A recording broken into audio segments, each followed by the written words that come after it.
In the DC world, I start with Ultraman. While this video is purely for entertainment and does not infringe on copyright or laws. The rights to the novel and image belong to the original author. We do not claim ownership. Don't like waiting and want to listen to this fanfic in full now? Subscribe to our Patreon, where you'll find the best fanfics. If you're listening to this novel on a channel other than Fanfic World, it means they downloaded and uploaded it without effort. We cordially invite you to visit our channel, Nundo Fanfic Novel, as there you'll find the original version of this story and you can explore many other novels of various genres. We're waiting for you to immerse yourself in a world of incredible novels. Suicide Squad, Earthnaut Lighthouse Nation Argus. The full name is Advanced Superhuman Joint Research Group. Although it is called a research group, it is actually more of an underground agent organization that controls superpowers. It has similar functions to the DEO Super Investigation Department, but DEO generally only investigates in secret and will not take further action if it is determined to be harmless. But Argus is different. Argus is more unscrupulous. The current head is Amanda Waller, who is famous for her cruelty and terror in the Circle. And now, Amanda Waller is dealing with the President's inquiry. Mr. President, the Suicide Squad can be formed at any time and carry out the mission. That's good. The President seemed to be very satisfied with Amanda Waller's ability to act, and praised, "I have approved the action funds. You'll send me the candidates for the Suicide Squad in paper form as quickly as possible." "Okay, Mr. President." Finally, after responding to the President's words, Amanda Waller hung up the phone, then walked behind her desk, pulled out a chair, sat down in her seat, turned on the office computer, and after 3 consecutive confirmation methods of voice e-print, fingerprint, and pupil, Amanda Waller turned on the computer. After another operation, Amanda Waller called out a folder with several documents in it, namely Harley Quinn, Deadshot, Captain Boomerang, Bloodsport, Peacemaker, and King Shark. From the perspective of personnel configuration alone, the Suicide Squad may even be killed by Titans, but Amanda Waller did not expect this group of people to be so powerful, as long as they can do things that are not visible to the public. As for consumption, Amanda Waller never worried about this, because there were many such criminals in Belle Rive prison. If she offered the temptation of sentence reduction, few would not agree. If there were any who refused, Amanda Waller would use nanobombs to make them agree.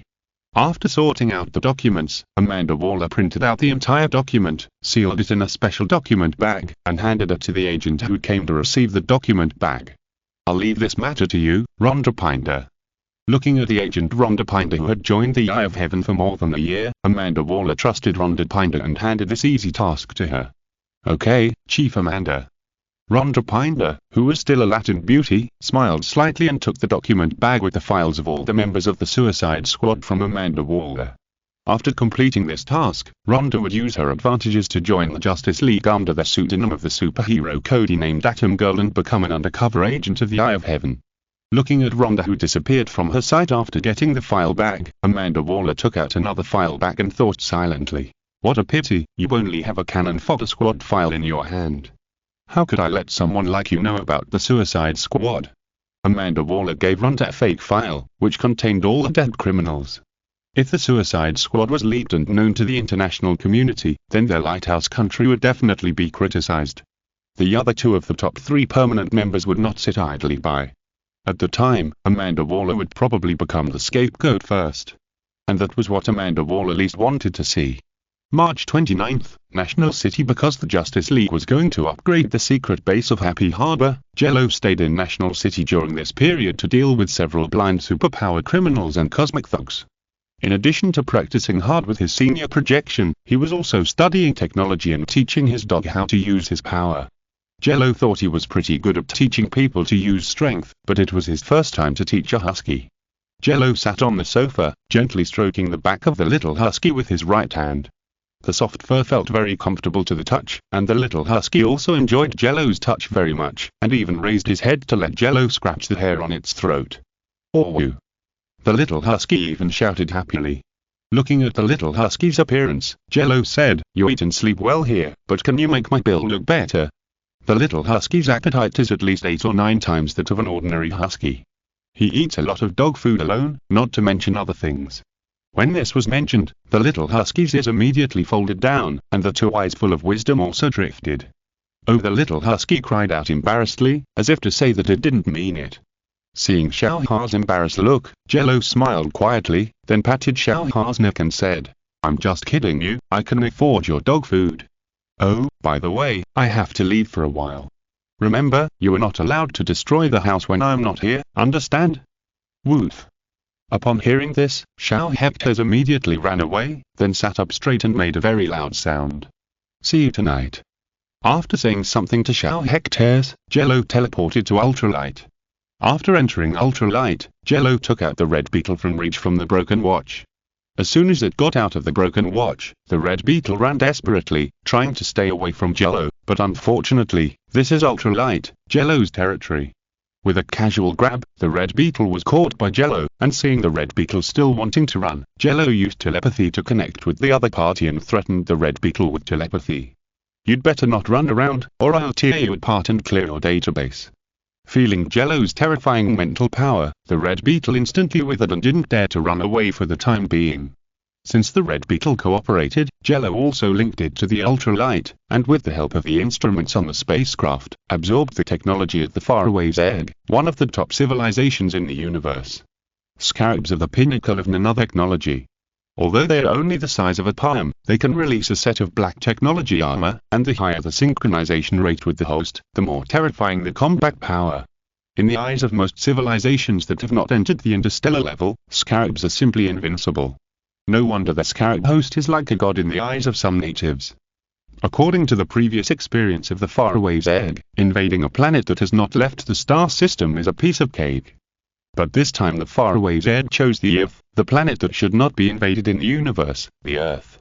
And it fell into Jello's hands. If Jello didn't strip the red beetle from head to toe, would he let it go? "I've had diarrhea for most of the day, and I'm coding the second update, The Secret of the Red Beetle." In the ultralight on Earth Nord National City, Zero is dissecting the red beetle. Once in Zero's hands, the red beetle no longer has any secrets. Every scarab has the same goal, which is to invade a planet with a low level of civilization, use the life of that planet as a host, and gradually gain prestige and trust among the creatures on the planet, so as to serve as a pioneer for the Reach Zerg to take over the planet in the future. Earth is no exception, but the blue beetle, which came to Earth before the red beetle, was discovered by a Green Lantern when approaching Earth. The Green Lantern knew the style of the Reach Zerg very well and immediately attacked the blue beetle. Although the blue beetle was severely damaged, it was not completely destroyed in the end, giving the blue beetle a chance to land on Earth. In the red beetle's database, the last place where the blue beetle's signal disappeared was the southwestern America on Earth, which is almost the same as what Zero remembered. It seems that after the blue beetle landed on Earth, it was obtained by local residents. However, people at the time could not understand the high-tech creation of the blue beetle, so they had to worship the blue beetle as a gift from God. However, the blue beetle only wanted a host. However, as far as Jello knew, in a few years, a boy named Jaime Rise would activate the blue beetle and become a superhero. Finding the blue beetle was the first task of the red beetle, and Jello also complained about this task after knowing it. Red rhinoceros beetle with blue stag beetle. This Reach Zerg also watched toy special effects. Of course, the red beetle did not know what toy special effects were, so he could only let Jello continue to search for useful information in its database. The second task of the red beetle was to reunite with another scarab warrior who had already arrived on Earth, and then cooperate with the Illuminati to prepare for the arrival of the first fleet of the Reach Zerg. There was less information about the second task. Jello only knew that the red beetle had to find a host and then cooperate with another scarab warrior to prepare for the arrival of the fleet. Jello was not afraid of the so-called Zerg fleet. The combat power on Earth was not afraid of a mere Zerg vanguard fleet. But the Illuminati mentioned in the information made Jello very concerned. It seems that the Illuminati exists in this parallel universe where I live. After confirming the existence of the Illuminati, Jello guessed several candidates, such as the bald Lex Luthor, Batman's father-in-law Ninja Master, the Savage Vandal Savage, and perhaps the Chaos Lord Witch Child, Queen Bee, Grodd and other villains. Jello had some doubts about the ideal of the Illuminati to lead the Earth civilization to stand at the top of the universe, but he did not agree with the Illuminati's methods. After all, the large number of superpowered teenagers that occur on Earth every year are inseparable from the Illuminati, and most of the children are made into biological weapons. And the strength of a civilization will never be built on the suffering of children. After obtaining all the information in the Red Beetle database, this so-called scarab became insignificant in Jello's eyes.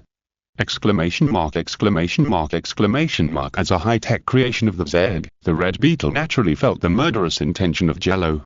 With a certain degree of artificial intelligence, it was afraid that Jello would really dismantle it, but the Red Beetle did not want to be dismantled so early. It had only been out of the factory for dozens of hours and could not be destroyed so easily. So, the Red Beetle was scared. Feeling the mental fluctuations of the Red Beetle, Jello smiled knowingly. It seems that you know very well what to do to survive, little bug, then let me see how far you can go. Then, Jello quickly assembled a silver belt. This belt was very simple and portable, and it could be used as an ordinary belt on weekdays. Looking at the Red Beetle, who had no desire to live, Jello pointed at it first and then at the belt, and said, "Lie on it." Although it didn't understand, the Red Beetle still did it. Then, the Red Beetle heard a word from Jello. "Henshine." Upon hearing this word, the Red Beetle found himself releasing a large amount of exoskeleton uncontrollably, and appeared on Zero in a predetermined posture. This is a very thick set of silver red armor. The upper body armor is especially thick, and the head has insect features. After putting on this heavy armor, Zero moved his hands and feet, and found that it felt okay, not as good as his ultra armor, and then remembered something very important. "Why didn't you shout just now, little bug?" Listening to Zero's words, the Red Beetle immediately remembered the bad thing, that is, when it released the exoskeleton armor just now, it felt a strong urge, but it finally held it back, nothing else. It was really too shameful, it couldn't shout. But Zero started to threaten it again, which made the Red Beetle dare not disobey, so Zero twisted the Red Beetle's horn. The Red Beetle seemed unusually cooperative. Cast off changed Beetle. After a sound effect provided by the Red Beetle, the heavy armor exploded, revealing the bright red armor inside. A horn also slowly rose and overlapped with the helmet, forming a unique helmet. After the complete transformation, Jello found a reflective object and saw his current appearance from it. So, Jello pretended to raise his right hand above his head and started cosplay. After playing these, Jello removed the armor and stuffed the belt and the Red Beetle into the small broken watch. The correct way to use the scarab is to combine with the host's spine. The scarab pierces the host's skin and directly combines with the host's nerves, providing power and controlling the host in this way. But Jello's skin is too hard for the scarab to pierce, and Jello will not allow foreign objects to combine with his nerves, so he chose another way to use the Red Beetle. However, in addition to satisfying Zero's cosplay addiction, the Red Beetle also confuses others when Zero is not suitable to appear as Ultraman. After doing these things, Zero practiced with the projection of Ticker in the training ground. When he was out of breath and fell to the ground, Zero cancelled the projection. Lying on the ground, absorbing the defalata rays and radon, and converting them into his own Delogaya energy, Zero remembered something. That guy Claire should have time to watch the Black Road pickets. I don't know what his mood is now. At the same time, in the Hall of Justice, the remaining Green Lantern and Flash were surrounding a tablet, looking at the screen on the tablet with very strange expressions. Zinkaoran. How can I have any reason to hit him if I'm not in a hurry? Earthnaut. Hall of Justice. Green Lantern and Flash, who stayed in the Hall of Justice, were holding a tablet. On the tablet was a comic strip called The Boys. After seeing what the black man in the blue tights did, Flash shouted, "I would never kill anyone. I would never do such a thing. This author is definitely framing our Justice League. I'm going to sue him." "Hey, don't be so impatient, Flash." Due to the huge difference between the image of the Lantern Lighter of the Boys and Green Lantern, Hal Jordan did not have the same intense perception as Flash. "Hal." Flash shouted to his best friend. "Can you finish reading the comic first?" Hal Jordan looked like he was watching the fun, and motioned Flash to finish reading the comic first and then make a comment. After reading all the updated comics, Flash realized that he was not the one who was criticized the most. He turned his head to Green Lantern and asked, "Superman and Aquaman should not know about this comic yet, right?" With the help of someone's superb painting skills, the style of the entire Boys became more delicate. This delicate and beautiful style of painting was placed on the two-faced Homelander and Deep Sea, who had a special love for octopuses, and suddenly had a different flavor. However, someone made a little modification to the plot of The Boys, adjusted the order of appearance of the original characters, and increased the proportion of Homelander's appearance. So much so that Flash didn't care about the inferior counterfeit product locomotive, but instead cared about the feelings of Aquaman and Superman. They probably don't know yet. No, I have to laugh, I can't hold it back. When he thought of this, Hal Jordan couldn't help laughing. He was already imagining the expressions of others when they saw this comic. Ha ha ha ha ha. Hal Jordan's unbridled laughter suddenly rang out in the Hall of Justice, while the Flash on the side had a helpless look on his face until the Flash caught a glimpse of the arrival of two people. He quickly poked Hal twice, and the Flash whispered, "Hal, stop laughing, Batman and Superman are here." Batman. Upon hearing that Batman was come in, Hal immediately stopped laughing and looked around for Batman. But Hal Jordan did not find any trace of Batman until a voice sounded behind Hal Jordan. "It seems that you're very happy today, Green Lantern." With a familiar low voice, Hal knew who was standing behind him without thinking, and today, Hal was not only not panicking, but even turned around and looked directly at Batman, and handed the tablet in his hand to Batman, motioning him to take a look. "Anyway, you'll understand after you read this." Batman knew what the comic on the tablet was, but he had to pretend that he hadn't seen it, so he said, "I don't read these things during working hours." "That's a pity." Hal shrugged and put the tablet back.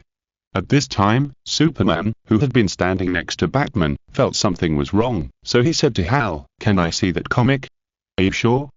Seeing Superman wanted to see it, Hal was a little hesitant to make a decision. "What's wrong with this?" Superman was a little puzzled. Flash jumped out and advised Superman, "Dude, promise me that you must stay calm after reading it and don't tear this place down, okay?"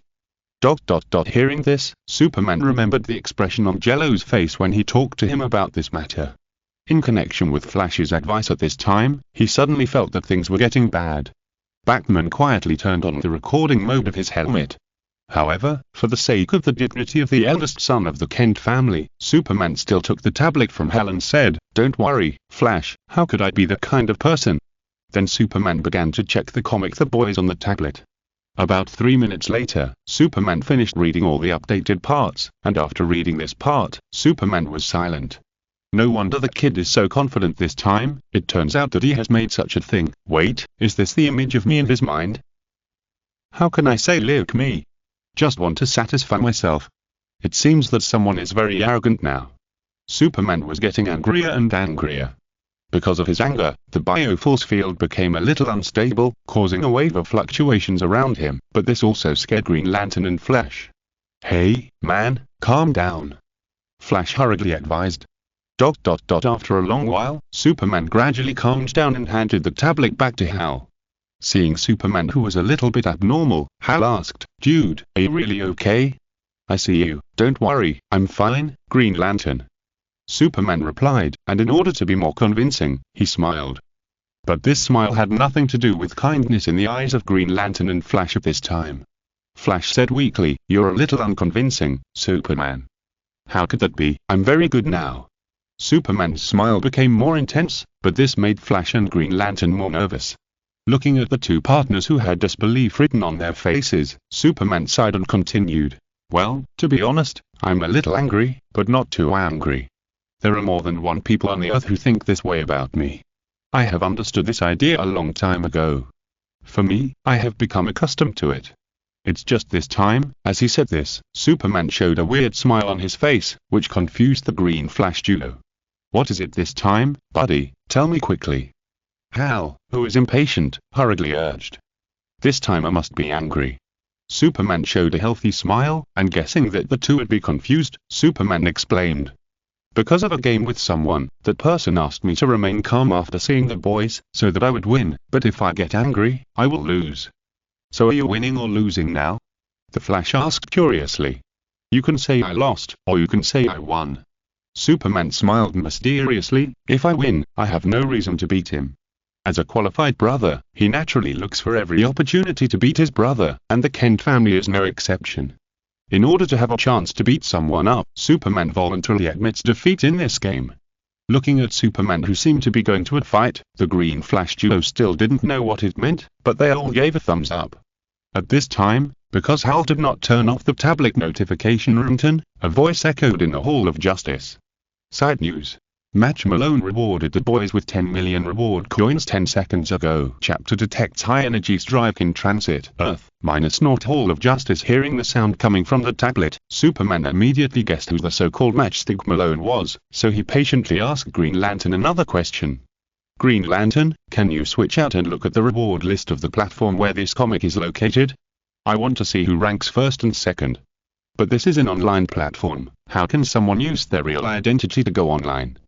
Although he said so, Hal still switched out of the interface, clicked on the reward list of the boys, and read out the IDs of the two big guys ranked first and second. Now the first one is Matchstick Malone, and the second one is Longhair Pow Pow. Oh my, what a disgusting name. Wait, Longhair Pow Pow has rewarded another 10 million, and now he is the first.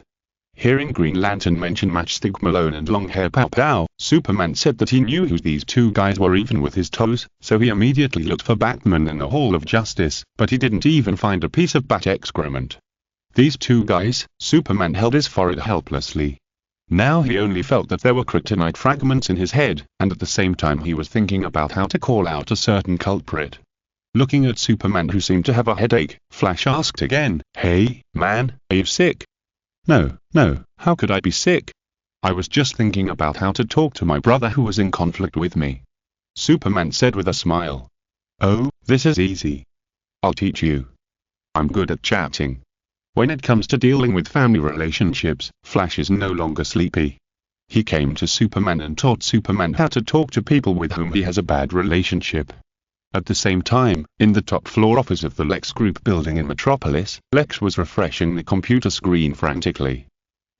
You want to play better than me on my platform? Then, Lex clicked on the reward interface and gave millions of reward coins to the book The Boys, written by the author with the pen name 2.5 Years, and competed with another reader with the ID name Match Malone. After the two of them had been comparing themselves to each other for more than 10 minutes, Lex finally stopped. Knowing that Malone would not compete with him again in the short term, Lex leaned against the backrest chair, feeling the softness of the chair. Lex was thinking about which big director to invite to Hollywood to shoot The Boys and how much money to spend on the production. Should I spend $1 billion or $2 billion? Lex was not worried about money. He just wanted to see the people of the motherland appear on the big screens of various countries, so that people from all countries could see the heroic appearance of the people of the motherland. As he was thinking, Lex thought of something that had nothing to do with The Boys. Vandal, what did you hide from us? Lex thought silently, you'd better not do anything excessive, otherwise you'll blame me for not keeping my word. The Illuminati is a villain organization, and no one does not have their own thoughts, and Lex is no exception. But unlike those guys who were more or less likely to go to Arkham Asylum, Lex is a shrewd businessman, so he will not die on one road, he will always arrange a second road for himself, a safer road. Even if the price is to betray the Illuminati, Lex Luthor will be willing to do it, because this is his way. But Lex Luthor still cares about some things, such as his half-sister Lena Luthor. He even confronts Letitia because Lena is injured. Lex doesn't like Letitia as a mother that much. For Lex, Letitia even hates her. Time. March 29, 2015. On an uninhabited island in the Pacific Ocean, Superman is standing on a reef admiring the sunset. The golden red afterglow makes him almost fascinated. So warm, Superman said intoxicatedly. Let the sun shine on him, Superman can feel the power appearing in him. This feeling can be said to accompany Superman throughout his life. At this moment, a landing sounded behind Superman. Without turning around or using any superpowers, Superman knew who was coming. I heard that you wanted to find me. Jello slowly walked to the reef, stood next to Superman, and admired the sunset. After looking at Jello, Superman smiled lightly and asked knowingly, you should have guessed what I was going to do when I called you out. So, you admit that you lost. Jello raised his eyebrows and said with some pride. Almost, at least for a moment, I admit that I was indeed angry. Superman said in a very calm tone. Heck Tears, couldn't you have said it earlier? Although he said this, Jello had already held the Origin Sublimator, which was temporarily fixed in a spark prism posture, in his hand, because he knew what it would be like when the little curly-haired boy in front of him got angry. But you should also know my temper, right? Superman said to Jello while stretching his muscles. Come and practice? We haven't practiced for a long time, and I also want to see how powerful the Roombird Giant of Light is. Also, can you call your two fellows to play with me? After this period of fermentation, the video of the 3 Ultra Warriors fighting against the 3 Palace Demons was uploaded more and more widely on the internet, and netizens' discussions about Ultraman were getting more and more heated. As Ultraman's popularity increased, Jello naturally couldn't avoid being compared with old heroes like Superman. There's no need to call them out for this kind of thing. Jello said seriously. That's right, it's just an ordinary sparring, there's no need for so many people. Superman laughed and then asked Jello, "Do you want me to let you have a few moves?" "No, it's a good opportunity to tell you that I've grown up." Knowing that he was going to face Superman, Jello became more and more excited, and the blood in his body began to flow faster and faster, and his heartbeat became faster and faster. "Grown up? That's good." Superman smiled slightly, and then his expression became serious. Seeing this scene, Zero quickly released the power of the Origin Sublimator, and a ray of light like the scorching sun appeared out of thin air, covering him. When the light faded, Zero had transformed into his own Ultraman posture. The next moment, the two figures collided at the fastest speed. After the loud boom, hundreds of cubic meters of soil were shaken into the sky, and this was the result of the two people's control of power. A battle that seemed like a huge deterrent in the eyes of the world, but was just a farce in the eyes of the two who had experienced it personally, began. When the battle began, the Earth forces with satellites couldn't help their curiosity and used satellites to watch the battle. Tips. Matchstick Malone is actually a classic vest of Batman. In the comics, Batman has used this identity to play tricks on the Gotham gang several times. The fight between the brothers on a small island in the Pacific Ocean on Earth Naught, Zero is fighting with his brother Jello Kent. Facing his brother who is considered the strongest on Earth, Zero naturally does not neglect it. He transforms into Ultraman Trigger, who can only fight for 3 minutes, and uses all his strength. A blue light and shadow cuts through the sky, raising a cloud of dust, and falls directly on Superman's chest, followed by a loud boom. Unlike previous blasting punches, this blasting punch is more concentrated, and the blasting power will be more concentrated. Zero calls it the Comic Blasting Punch. The Comic Blasting Punch is a derivative move developed by Zero based on the Ultra Blasting Punch. It is characterized by concentrated power and faster speed. In addition to the Comic Blasting Punch, Zero also modified the Meteor Blasting Punch, which is known for its attack speed and range. After the loud noise, Superman took a few steps back and said to Zero through the smoke and dust raised by the Comic Blast Fist, "Not bad power, but it's a little short of me. Do you have any other moves?" Without saying anything, Zero, who knew Superman was powerful, took advantage of the smoke and dust to appear behind Superman, and a white moon arc appeared on Zero's hands. Zero put his hands together and compressed the white moon arc into a shuriken shape, and threw it towards Superman at a very fast speed. "What is this?" Feeling the power of this shuriken-like bullet, Superman couldn't help but turn around. As soon as Superman turned around, the shuriken-like bullet came to him. With a low humming sound, the light bullet crossed his cheek and left a light red mark on Superman's face. The move Zero used was the ultimate guillotine of Ace Ultraman. This power was enough to crush most enemies, but it could only leave a shallow mark on Superman. Using his fingers to gently brush the light red wound on his face, Superman complained, "You can even hurt me, you won't kill me, right? Stop it, I know how thick your skin is." Jello glanced at Superman, and then attacked Superman with a flying kick. Jello knew how terrifying Superman's power was. At the age of 38, he was enough to look down on most of the life in the universe. Swallowing a nuclear bomb at tens of millions of tons was a piece of cake for Superman. Even if the new god of apocalypse came, he might not be able to get any benefit from Superman. Therefore, even if it was the ultimate guillotine that could easily take the enemy's life, Jello dared to use it on Superman, because he knew Superman's true strength too well. "Okay, you kid actually said I'm thick-skinned." While saying something to play with Jello, Superman clenched his fist and swung it, colliding with Jello's flying kick. Boom. Fists and feet collided, and in an instant hundreds of cubic meters of soil shook into the sky, the ground beneath their feet also cracked, and an earthquake occurred with the island as the core. It was obviously just a fight between brothers, but in the eyes of the world it was an extremely terrifying battle. Far away from the island, Aquaman floated his upper body on the water and said to Batman through the communicator, "I have dispersed all the marine life within a radius of 3 miles from the island. What should we do next? What if someone says that Superman destroyed the island's ecology?" "Don't worry about that, Aquaman." Batman's voice came from the communicator, saying something that made Aquaman, who was a poor man not long ago, feel shocked. "While you were talking to me, I bought the island. Someone will take care of the rest. You just need to soak in the water and watch the show." "You bought an island in just a few minutes?" Aquaman exclaimed. "That's right," Batman replied. At this time, Batman had returned to the Hall of Justice without knowing when, and beside him, the Green Flash Duo even ate popcorn without knowing why, and Cyborg was broadcasting satellite images, transferring the battle scene to other members of the Justice League. Every time they collide, they can shake off hundreds of cubic meters of soil, and they are also producing medium-intensity earthquakes. No, the intensity of the battle is still increasing. If this continues, they will sooner or later bring about geomorphic changes to the Earth. Looking at everything captured by the satellite, Cyborg was shocked. Geomorphic changes? Batman glanced at Cyborg, and then said, "For them, it's just a warm-up." As soon as Batman finished speaking, Cyborg saw through the satellite that Zero threw a punch, and after Superman took the punch, his power dissipated into the sky, causing changes in the cold and hot air currents in the sky and affecting the weather outside the island. This is the true power of Jello Kent, or Ultraman Trigger. Although it only lasts for 3 minutes, it is undoubtedly powerful. At this moment, in addition to the Justice League, there are also a large number of forces watching this battle in the dark, thinking about what will happen after this battle. In a certain military base of the Lighthouse Country, a strange man with a human face but a body made of silver metal, with only a red mark on his chest, was observing everything through a military satellite. He was the superhero that the Lighthouse Country believed could fight Superman, Captain Atom. Looking at the energy index read by the surrounding operators using satellites, Captain Atom couldn't help but think about the scene of his battle with Superman.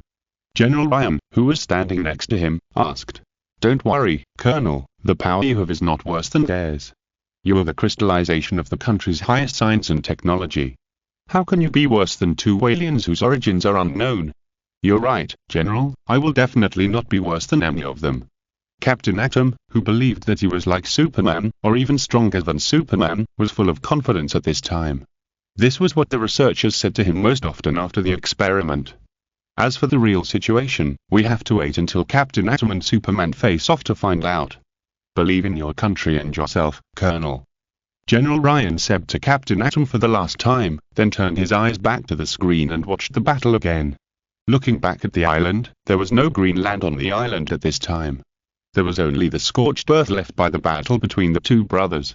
The entire island was flattened by the aftermath of the battle between the 2 brothers. There was only charred carbon on the ground with a red glow. If you look closely at the carbon, you can see some diamonds. In other words, the aftermath of the battle between the 2 brothers is equivalent to the environment for the formation of diamonds. There were many damages on his battlesuit, and there were several places smoking, as if Superman, who had been swept by some kind of high-temperature laser stream not long ago, looked at Jello and said in a very gratified tone, "Not bad, you have grown a lot to be able to beat me to this point."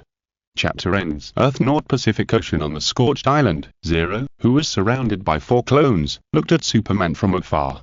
The battle stopped, and the 4 clones that used to cooperate with him to launch the combined light beam Grand Spark also disappeared. Even if Superman faced the Grand Spark launched by Zero in a tricky way, he did not suffer much injury. Zero was very self-aware and responded to Superman with telepathy. "Stop it, I don't know that you like to resist all attacks. Tell me, how much water did you just put in?" In the battle just now, Zero could clearly feel that every attack of Superman was just right, not more or less, just 1 point stronger than Zero. This strength would not crush Zero, but it could also make Zero feel pressured and slowly force Zero to exert stronger power. This is the power of Kryptonians who have absorbed the energy of the yellow sun for 38 years, and it is also that terrifying power of Superman Clark Kent. The only flaw is that Superman did not have time to protect this relatively beautiful island, which turned it into a diamond mine. Your strength has surpassed Zod at the time. At least 90% of the cosmic people who came to Metropolis to seek a fight are not your opponents. You have become very strong. Superman said with a smile. The big boy from Kansas even patted the dust off his body. He was very pleased to see his brother's current strength. As for the matter of the boys, Superman did not take it to heart. In his eyes, the cricket Homelander was just like that. Because as long as Superman wanted, he could instantly become thousands of times more terrifying than Homelander, and no one in the world would be able to stop him. But that day will never come, because he is Superman, he is at a height that ordinary people cannot reach. "You're right, brother, but," halfway through his words, Jello paused, and then continued, "but I'm not strong enough. I'm still not strong enough to face the enemies that may come in the future." Ha ha ha, humility is a good thing. Superman smiled and praised Jello's humility, and then said, "But if an enemy comes, the Justice League will always stand in front of you and be the most solid shield for you young people." Ding dong ding dong ding dong ding dong. At this time, the crystal-like object on Jello's chest sounded like an alarm. The battle that just used all his strength was extremely consuming for Jello. After only 2 minutes of fighting, he was already exhausted and even his body was a little illusory. Seeing this, Superman advised, "Go back and rest first. There are too many people watching here now. If you reveal your true face, you'll definitely get into a lot of trouble." After the battle began, the two brothers felt that there were many satellites spying on them. But the two brothers didn't care about these peaks, because even if they were seen, what could those people do to them? "Okay, you be careful too." Finally, after saying something to Superman, Zero asked Oil to teleport him back to the ultralight. After seeing Zero leave, Superman remembered something. If I had known earlier, I would have asked him for teleportation technology, so we wouldn't have to study the sonic boom channel and the Zeta beam. After complaining, Superman left the island and flew towards the North Pole. Since the island has become a diamond mine and the ownership is still in Batman's hands, if it is operated properly, Batman can make a fortune. After returning to the North Pole and entering the Fortress of Solitude, Superman finally let go of his burden. Jor-El's Phantom came towards him and asked Superman, "Your brother has become very strong, Carl, and I can feel that his potential is stronger than most Kryptonians bathed in the yellow sun. It's really magical. Do you know which planet he is from?" The Kryptonian technology in the Fortress of Solitude is much higher than that of the Earth, so when the Earth forces were observing the competition, Mr. Joe could still see the whole battle without alerting any human forces. After taking off his cape and handing it to the home robot, Superman answered Jor-El, "Zero is not an alien, he is a human, I am very sure of this." During a casual chat, Superman and Batman mentioned Zero's life experience, and learned from Batman that Zero's genetic information is no different from that of Earth humans, so Zero is a pure Earthling. As for why Batman has Zero's genetic information, Superman said that he is already used to it and it's no big deal. He's from Earth. Jor-El wondered. "Zero's origin is more mysterious than we thought, Dad," Superman said as he tore off the battlesuit on his right arm, revealing many wounds. Seeing this, Jor-El walked in and saw the clues from these wounds. This is destruction at the particle level. He can actually do this? Yes, Dad, only destruction at the microscopic level is qualified to hurt me, and this is why I left this wound until now, because I want you to see how powerful Zero is. As he spoke, Superman took a few light breaths and the wound was healed. His face was full of relief, as if he was a brother who saw his younger brother finally able to stand on his own. What an amazing little guy. Jor-El praised Zero. At this time, Zero was recovering in the ultralight. After each battle with a strong enemy, Zero's potential will be stimulated to a certain extent, just like the Saiyans, who will become stronger after being cured from near death. In the battle, Zero's strength will continue to grow. Even if he is in a dead end, it does not mean complete defeat. Superman is definitely not an enemy, but he is really strong, so fighting with him can also stimulate Zero's potential. It's just that there are not many opportunities for such competition, and Superman does not like the destruction caused by fighting, so he will choose to use his body to resist most of the damage in the battle. After the state is completely restored, Zero began to train in the ultralight. This time, he faced the projection of Tigger. In order to increase the difficulty, Zero also deliberately increased the energy intensity of Tigger's projection, making it stronger than before. "Come on, Senior Tigger," Zero shouted softly, and then collided with Tigger's projection. Facing Tigger's projection, Zero did not dare to neglect it at all. He concentrated his fist power and blasted it with a comic blasting punch. The Tigger projection also judged the power of this punch at a very fast speed, switched to power type at the speed of light, and used the electric light fist that instantly enhanced the fist power to blast Zero. Boom! A loud bang occurred in the training ground as two fists collided. Chrome Goldchester Alpha. In the ultralight on Earth Naught, National City, Zero was practicing with Tigger's projection.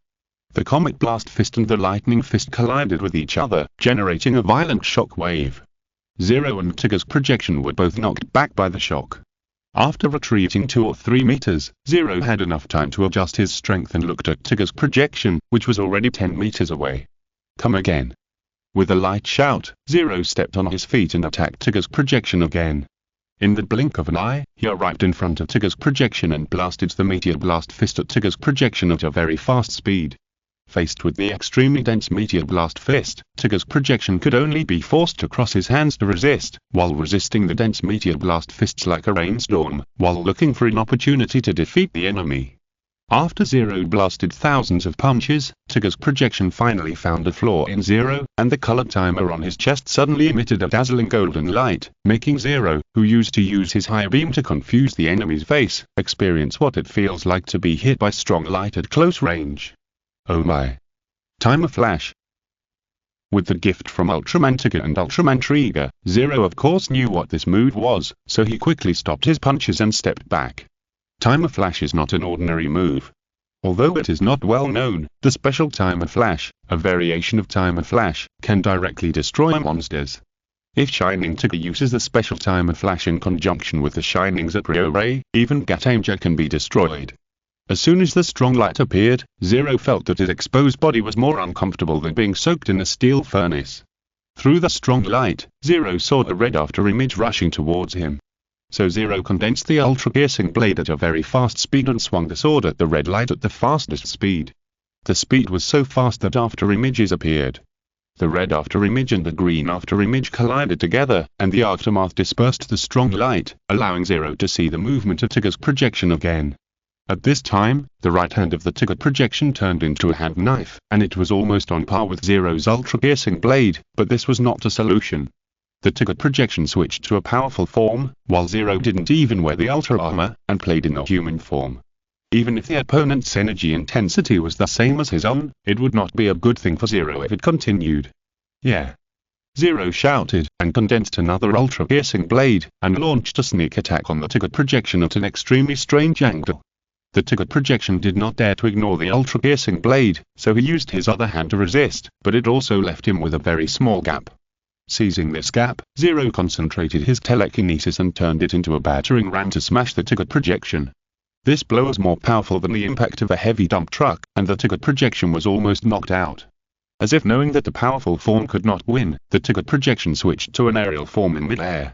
The body lines changed from red to blue-purple, and the speed of the Tigger projection suddenly increased a lot. After adjusting its body shape, it moved around Zero at high speed. Zero, who felt the aerial Tigger projection moving at high speed around him, smiled slightly, thinking that this time it was stable. The next moment, his body was covered by red light and he also entered a high-speed movement state. High-speed movement is a skill that some Ultraman human bodies have. Zero can also use it, and it is definitely not weak. It seems that two meteors appeared in the training ground and collided at a very high speed. Even a high-speed camera can only capture two after images, one red and one blue-purple, which are constantly intertwined. After colliding dozens of times, Zero found an opportunity to come behind that Tigger projection and swung a comic blasting punch without hesitation to hit the back of the Tigger projection. Boom! The powerful fist exploded on the back of the Tigger projection.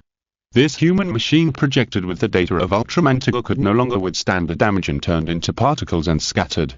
After defeating the projection of Tigger, Zero also stopped and stood in place to recover. Being able to defeat the projection of Tigger does not mean that he can defeat the original Tigger of the same strength. After all, the projection technology is just a human machine with Ultraman data, and human machines do not have idealistic abilities. They are just robots and cannot be equated with the corresponding original. Standing in place to recover, Zero took a few deep breaths and began to think about how much he could use the gifts of the two predecessors with his current strength. After the battle with the three palaces demon, Tigger and Trigger gave Zero some gifts. In addition to the life solidification device and origin sublimator given by a scientist, the two predecessors also packed all their skills and gave them to Zero. As long as his own strength and later training are in place, Zero will be able to make random moves in the future, and if he can't use skills, he will be considered a loser. After a good rest, Jello left the training ground and came to the studio. He said to Oya, retrieve the data of the concept fragments I got in Angkor Wat. Okay, Jello. After Jello said that, Oya presented the data extracted from the concept fragments to Jello. In order to facilitate Jello's access, Oya even created folders according to the defense teams. Jello praised Oya. Well done, Oya. This is much more convenient. Then, Jello opened the folder named Knight Raider at the fastest speed, and the data of various black technologies were reflected in his eyes. Among the many technologies of the Knight Raider, the Chrome Chester series is the best. It not only has weapons equivalent to Ultraman's ultimate ray, but also has a radar that can capture Ultraman Nexus's meta field, and an optical camouflage system that is almost completely invisible. Among the defensive fighters that Jello currently owns, the Chrome Chester series fighters are also the smallest. The final hypersonic attack type Chester is only 15.5 meters, not even as big as some of the defense team's single fighters. It can be seen that in terms of technical miniaturization, Chrome Chester is very excellent. Jello naturally couldn't copy the original Chrome Chester.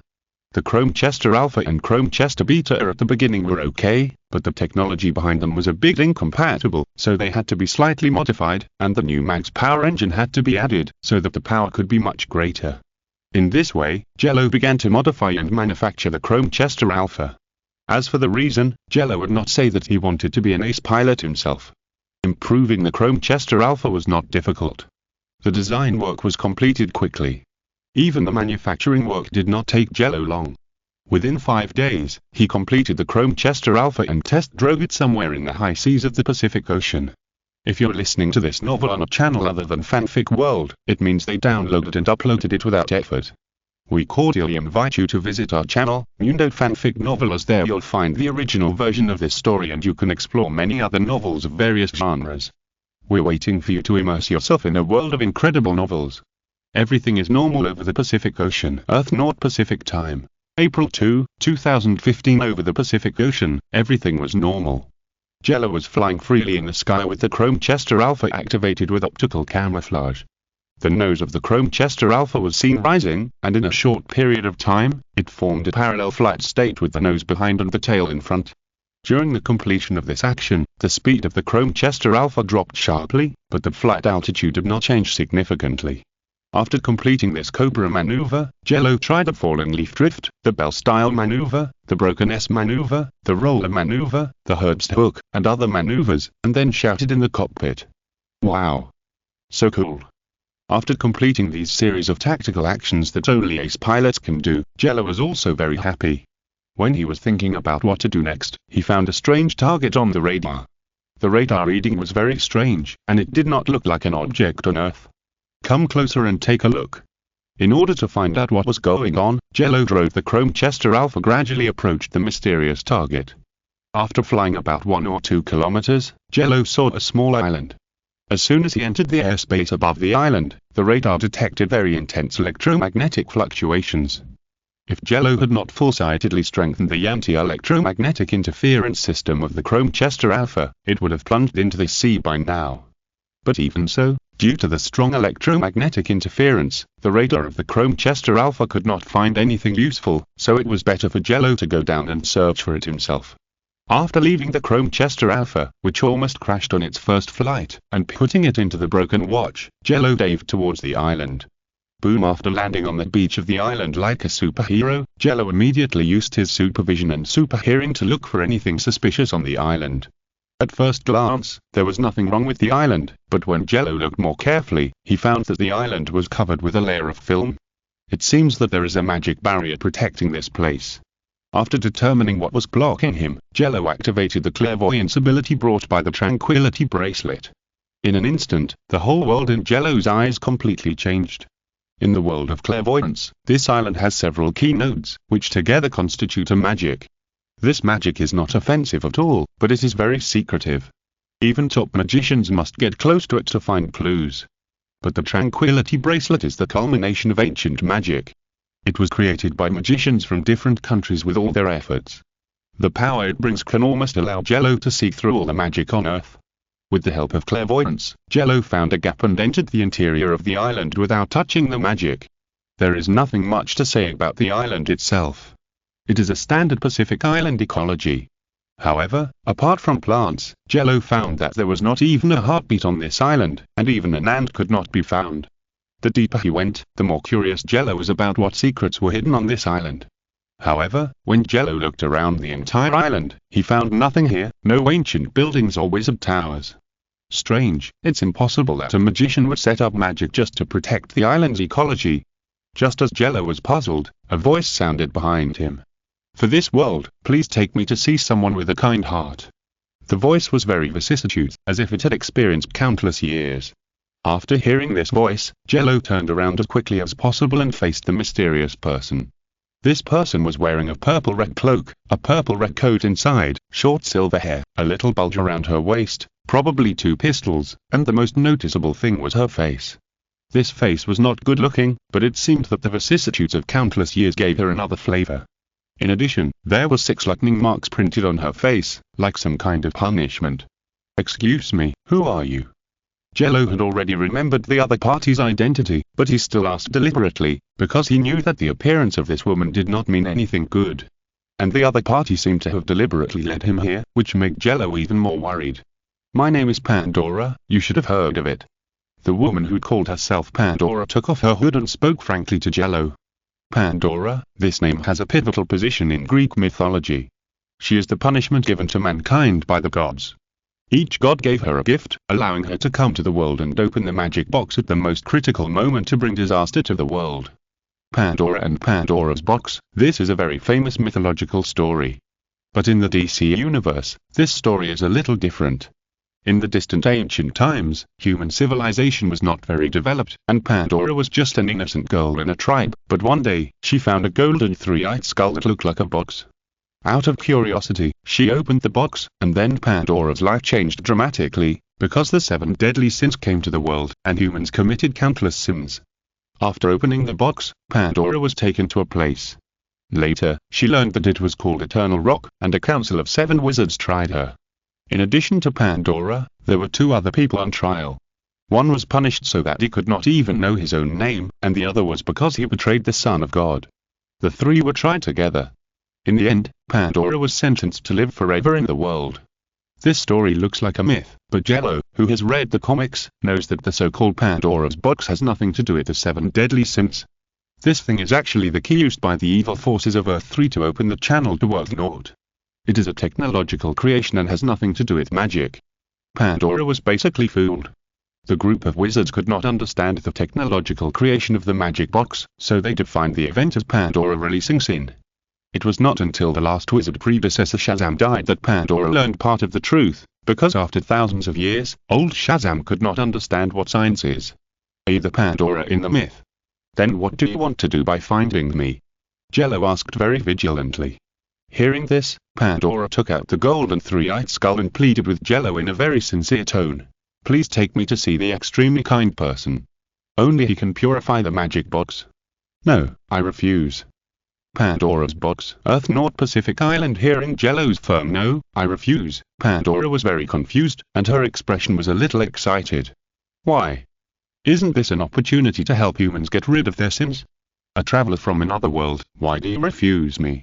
In order to make up for her mistake of opening the magic box and releasing the 7 deadly sins, causing humans to be deeply trapped in sin, Pandora has worked hard for thousands of years. Now, after finally seeing a glimmer of hope, it was extinguished without hesitation, which made Pandora very excited and a little collapsed. Looking at Pandora walking towards him, Jello was a little curious about what she meant by another world. Could it be that some high-dimensional existence told her that her true identity was a time traveler? This possibility is not low in the DC universe, especially on Earth. As far as Jello knows about the multiverse level, it can almost be pulled out to play mahjong. When Pandora came to him, Jello explained, "Because from the beginning, the sins of mankind have nothing to do with you." Pandora. "What did you say?" "The sins of mankind have nothing to do with me." Pandora was very confused, her mouth twitched, and she wanted to argue something, but Jello got there first. "Listen, Pandora, whether you open this so-called magic box or not, sins will arise among humans, and human sins have nothing to do with this magic box. Moreover, this magic box has nothing to do with magic at the beginning." Jello explained first. The magic box is a technological creation, there is no doubt about that, but the time when the magic box was sent to World Naught was wrong, and it went directly back to ancient times. At the time, humans had just learned to use fire. How could anyone recognize this magic box? The wizards who judged Pandora and the old Shazam who led the way were even less likely to recognize it, but since they had captured the person, they couldn't say they were wrong, so they let an innocent person bear the so-called sins for thousands of years for no reason. It was precisely because of this that Jello felt a little sorry for Pandora and explained the whole story to her. Upon hearing this, Pandora's first reaction was, "No. This is impossible. The wizard can't lie to me. All the sins of mankind are caused by me. I'm a sinner of mankind, and I want to atone for my sins." At this time, Pandora's blood flowed faster, her pupils shrank, and her chest began to rise and fall. She looked quite excited. The wizard did not lie to you, because he didn't know the origin of the magic box at all. Pandora, let go of your obsession, because you didn't need to atone for your sins in the first place. Jello said calmly, and brought telekinesis while speaking, trying to calm Pandora's mood.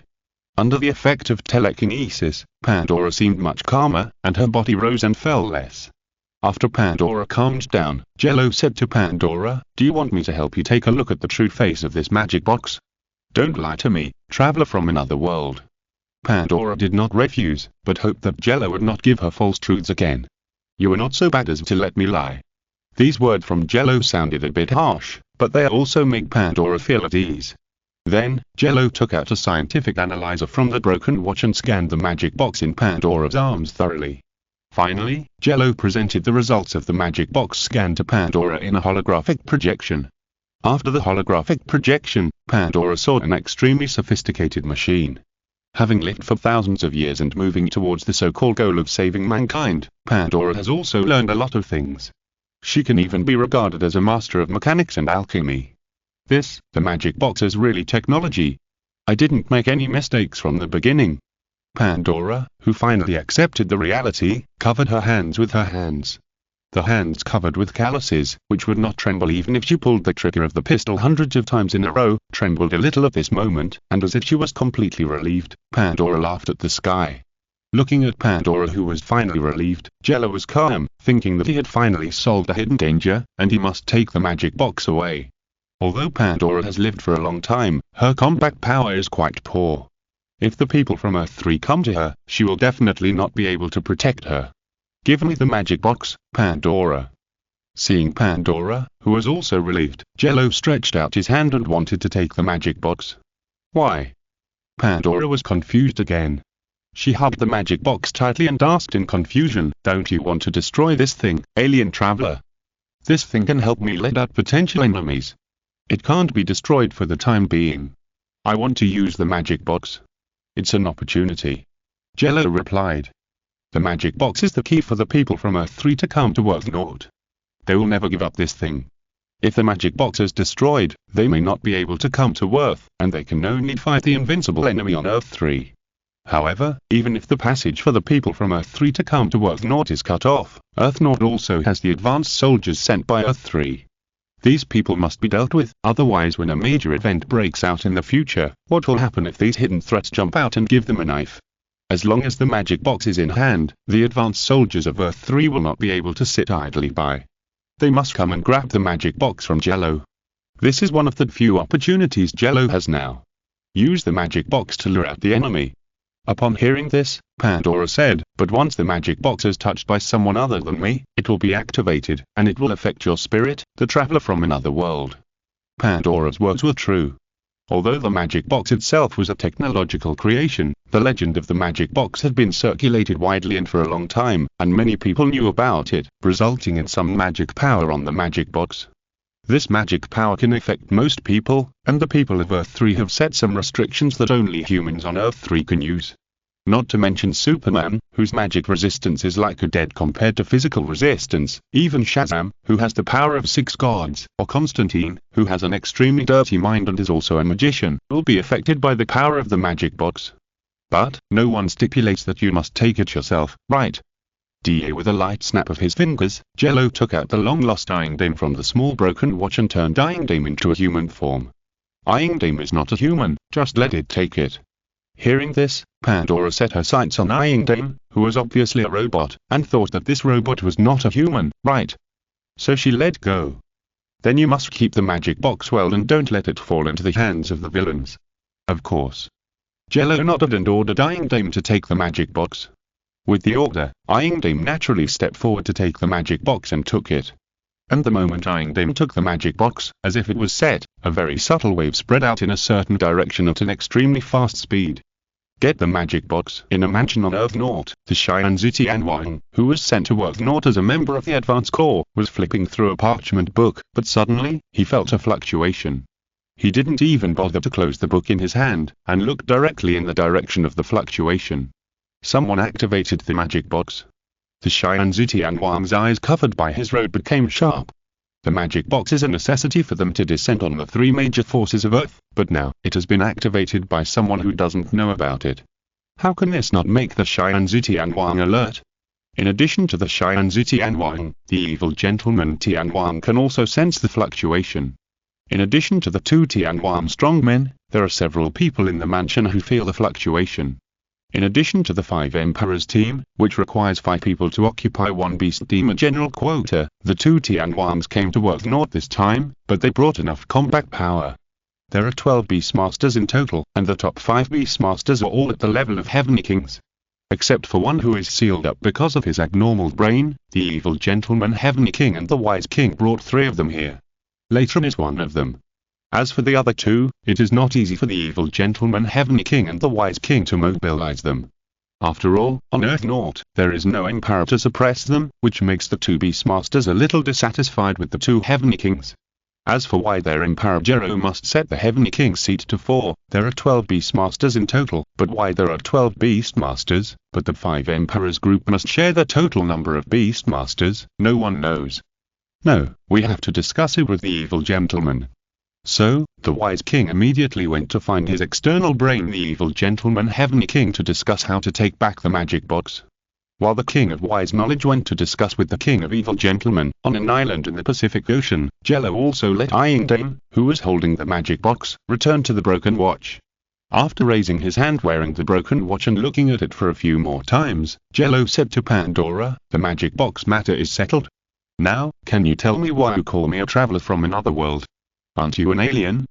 Pandora looked at Jello in confusion, and then said, "For me, aliens are people from another world.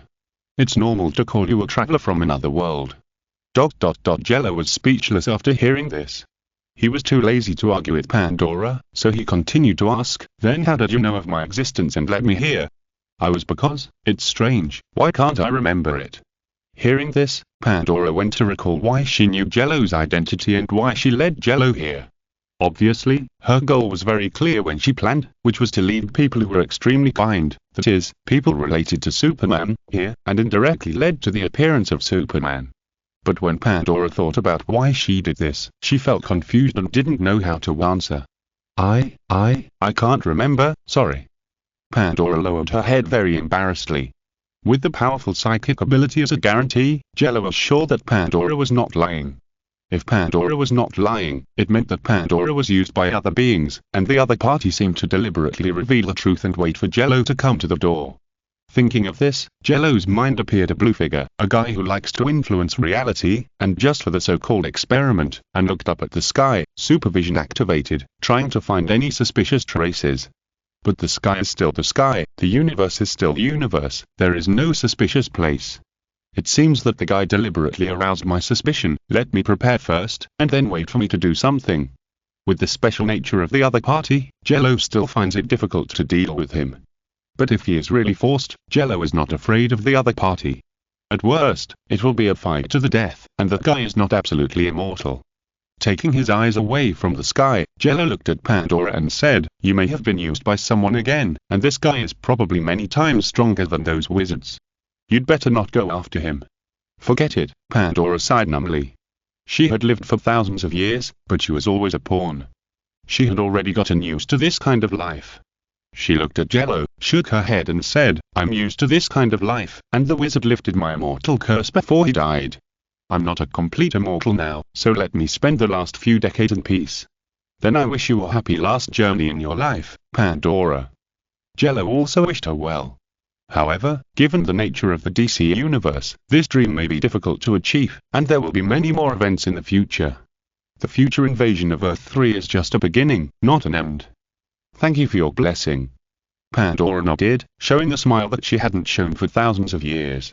Before leaving, she gave Jello one last warning. "But before I leave, I have one more thing to tell you, traveler from another world. I'm not the only immortal in this world. You must be worried about an immortal named Vandal Savage and an assassin named Lazel August. They are both very terrifying immortals. I have come into contact with them and their methods are very terrifying. You must be careful, traveler from another world." Listening to Pandora's final admonition, Jello nodded. Although he had long known about the existence of the Savage and the Ninja Master, he responded to Pandora with a kind smile. Thank you for your reminder, Pandora. We'll see each other again in the future. Then we'll see each other for now. Pandora felt much more relaxed after getting rid of the unnecessary burden. After saying this, she disappeared into the depths of the woods. After dealing with Pandora's matter, Jello left the island and returned to his apartment in National City. After returning to the apartment, Jello first poured a bag of dog food for Xiao Hectares, asking him to eat slowly and not to eat until he was full. As a result, he needed to take stomach-strengthening and digestion-promoting tablets. Don't eat until your eyes roll back, understand? After saying this to Xiao Hectares, Jello sat on the sofa and turned on the TV that he hadn't turned on for a long time, planning to watch some TV to relax. Turning on the TV, the first channel was broadcasting the news. The content of the news was very ordinary, saying that the number of pet thefts had increased recently, and that several zoos said that dangerous animals such as elephants and tigers had also disappeared, asking the general public to pay more attention and not get hurt. Could it be that some supervillain is stealing live animals for experiments? Jello made a bold guess based on the simple thoughts of the American comic villains. Chapter Company Dangers Earth Naught, National City. In the apartment, Jello was curled up on the sofa, relaxing by watching TV. However, after flipping through the channels several times and finding that there was no program he liked, Jello turned off the TV, stood up from the sofa, and muttered, "The current TV is not as interesting as the news of missing animals." With nothing to do, Jello planned to return to the ultralight to train himself.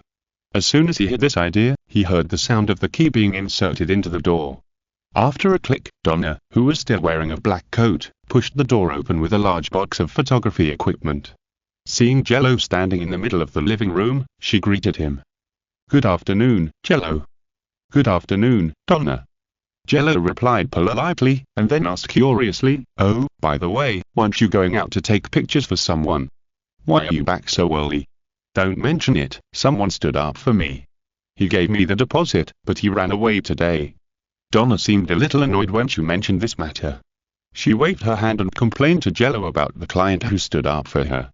Donna is usually a photographer and takes a wide range of jobs, from entertainment news, landscape photos, personal portraits. The overall business scope can be said to be very wide. Hearing this, Jello talked about this matter from another angle. "Didn't you take the deposit for nothing?" Hearing this, Donna's eyelids twitched, but when she thought about it carefully, she found that Jello was not wrong. It seems that it feels good to take the deposit for nothing. Forget it, just treat it as a deposit for free, but I will definitely put this guy on my blacklist in the future. Donna was slightly relieved, but she still felt a little uncomfortable about being stood up, especially after bringing a lot of photography equipment and waiting there for several hours, but she didn't see anyone. Seeing this, Jello comforted her. Okay, don't be angry with this guy, just don't take pictures of him in the future." Ding ding ding. At this time, Jello's cell phone in his pocket rang. He took it out of his pocket and saw that the caller was Lina, so he answered the phone immediately. Knowing that Lina usually called to talk to him about work, and it was a relatively important matter, Jello asked straight to the point. "Hello, Lina, is there anything the company can help me with? The company has encountered a problem that requires your help to solve. If you know some friends, you can bring them here. This guy is quite powerful." Lina on the other end of the phone sounded very distressed. "What kind of guy can make you say that?" Jello also became interested, thinking that Lina had also been in the metropolis, and had seen all kinds of storms and waves. There were many people who could make her say such things. "Come to the company, I'll tell you something in person," Lina said to Jello. "Okay." Jello replied, then glanced at Donna, and after getting a hint from her eyes, he said to Lina, "Then I'll take my friend over." "No problem, this matter is quite serious. If it happens a few more times, the company's cash flow will be seriously affected," Lina said very seriously. "Then we will go to the company as soon as possible. I'll hang up first. See you at the company later." "Okay." After Lina answered, Jello hung up the phone, and Donna, who seemed to be watching the show on the side, asked, "Is your company in trouble? It looks like it's not small."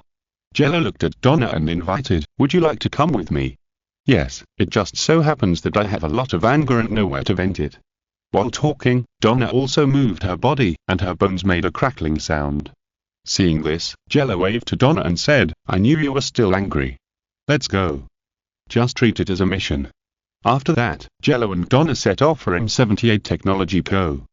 Limited and came to the Shah's office, where they met Lina, who was looking worried. After seeing Jello and Donna, Lina also stood up with the help of the exoskeleton and walked towards the two of them. I'm glad you came to see me so soon. Oh, by the way, who is this person next to you? Donna Troy, Jello's friend. Donna stretched out her hand to Lina and said, just call me Donna. Nice to meet you. Donna. Okay, I'm Lina Luther, CEO of M78 Technology Co. Limited. Nice to meet you. Lina also stretched out her hand and shook Donna's hand. After politely and friendlily getting to know Donna, she told Jello what they had talked about on the phone. Come on, Chairman Jello, I have something to show you. After saying that to Jello, Lina walked to the back of the desk, took out a file back from the drawer, and handed it to Jello. After taking the file back from Lina, Jello immediately opened the bag and took out a large stack of photos. Most of the photos were of destroyed transport trucks, but the damage marks were very strange, as if they had been scratched by cats. Moreover, there was more than one type of transport truck in this large stack of photos. In addition to M78 Technology Co. Limited, Jello saw the logos of many companies such as Quinn, Wayne, Lex, Palmer, etc. After looking at the photos, Jello's eyes widened a little, wondering who on earth was so sacred that he dared to offend so many people at once. Was he really not afraid that a big black rat would climb onto his roof in the middle of the night? Recently, a mysterious guy has been attacking the transport fleets of major companies everywhere. We were also attacked, resulting in the loss of a batch of important raw materials and goods. Lina explained the reason to Jello as he looked at the photos one by one. It was no small matter that the company's transport fleet was attacked by an unknown superpower. At first, Lina thought it was someone sent by Letitia, but she found out through her social network that Lex Group had also been attacked, so she temporarily ruled out Letitia as a suspect. After all, that old woman who loved money so much would not destroy her own interests. This made Lina unsure. The FBI was definitely unreliable, so she could only ask for help from Jello. This mark looks like the claws of a cat, but the cut surface is so smooth that it probably takes supersonic speed to do it. Combining these two characteristics, Jello immediately guessed the supervillain Cheetah and the superhero Vixen. The latter can be ruled out as a suspect, and now it seems that the biggest suspect is Cheetah. After all, only she, the mysterious side villain who once bit Superman and scratched the Flash, has such strength. Earthscartager in M78 Technology Co. Limited, National City, Earth Naught. Jello was thinking about which villain would offend so many people at once, and he quickly ruled out the Cheetah that he had just thought of. Although Cheetah met the characteristics, she had no reason to do so. If she wanted money, there were better ways. Let me see it, maybe I can see some clues. Donna suddenly said. Okay. Jello handed the photo to Donna, and then asked Lina, how much did we lose this time? Currently, the funds can make up for the gap, but with our foundation, 2 more times will affect our capital chain, and there will be many problems. Those big companies will only lose face. For example, the Wayne Group, even if dozens of trucks of goods were destroyed, it would not affect anything, but we are different. We were established too recently. Lina did not care about Donna.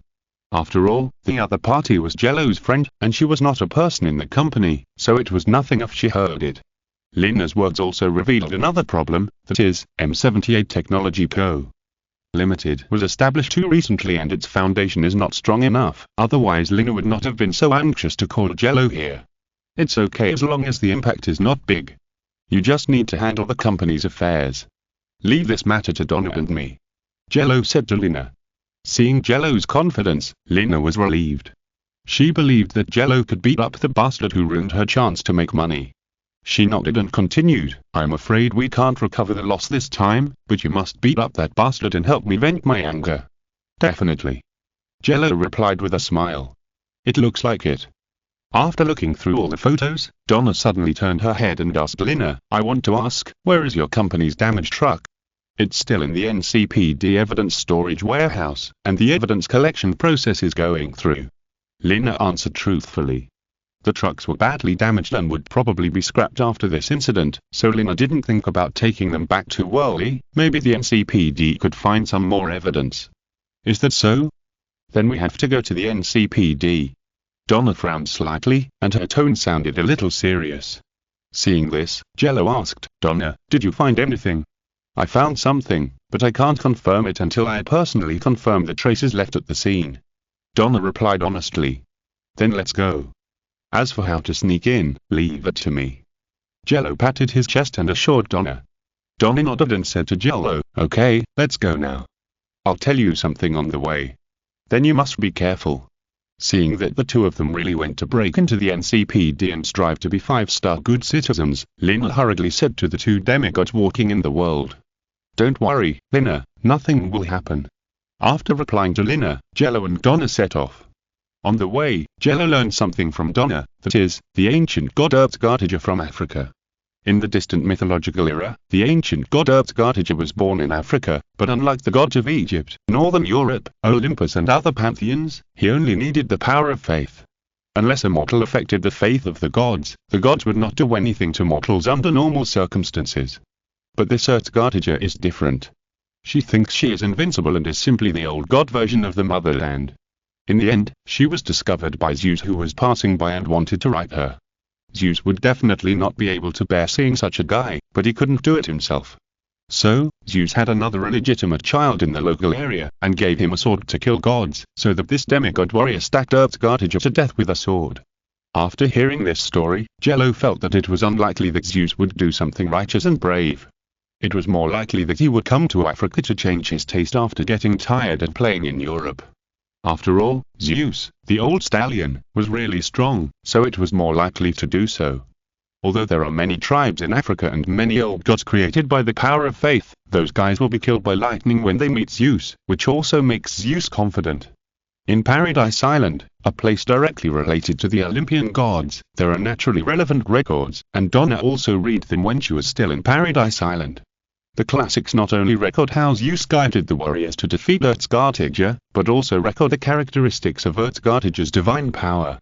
In the end, it is also implicitly speculated that Urtzgartiger is not dead, and his divine power is still in the sword of Godkiller. Moreover, there are different traces on the last page, and it has been about a few decades. Sitting in a co-pilot, Donna talked about a scene that she accidentally remembered when she was being crammed. That is to say, someone recorded this story and prepared to find the sword of Godkiller that killed Urtzgartiger. Is this person a bit whimsical? Jello speculated while driving. But this myth happened at least thousands of years ago, and the location is in Africa. The various colonists and explorers may have sold the god-killing sword to who knows where. How can we find it? Maybe, but in the records of the classics, the god named Urtzgartiger is not weak either, and he even spent a long paragraph describing how powerful the god-killing sword is. I think it's possible. Donna looked out the window and found that she and Jello had come to the outside of NCPD. As long as they went deeper, they could enter the evidence storage warehouse to look for the damaged truck of M78 Technology Co. Limited. After parking the car, Jello put on his black technology sunglasses and stared in the direction of NCPD. The internal network of NCPD was invaded by him. Next, the two of them would not be captured by surveillance when they sneaked in, and they would not trigger the alarm. With information security, Donna and Jello sneaked into NCPD and soon entered the evidence storage warehouse. Find the damaged truck of M78 Technology Co. Limited as quickly as possible, and Jello motioned Donna to come over to check. So, Donna quickly came to the front of the truck, found the damaged part, stretched out her hand and shook it back and forth 3 or 4 centimeters away from the damaged part. Afterwards, he nodded and said, "It is the power of the ancient god Urtzgartiger. Someone has obtained the power of Urtzgartiger. Jello, things have become bad." Hearing this, Jello immediately fell into deep thought, but at this time, a pair of tag-like golden eyes opened behind Jello and the others, and a vague murderous aura looked Donna. He slowly accumulated strength, and powerful power accumulated in his muscles, ready to burst out at the critical moment, but how could Jello and Donna not notice this murderous aura? But they didn't want to alert the enemy. The next moment, a figure like a cheetah rushed out of the darkness and attacked Donna's back, but before he approached Donna, Jello appeared in front of him with a smile and raised his fist. Chapter Suspect Earth Naught, National City in the NPCD Evidence Storage Warehouse, a cheetah-like figure attacked Donna, but for the two, this murderous aura was too strong. Comet Blasting Fist.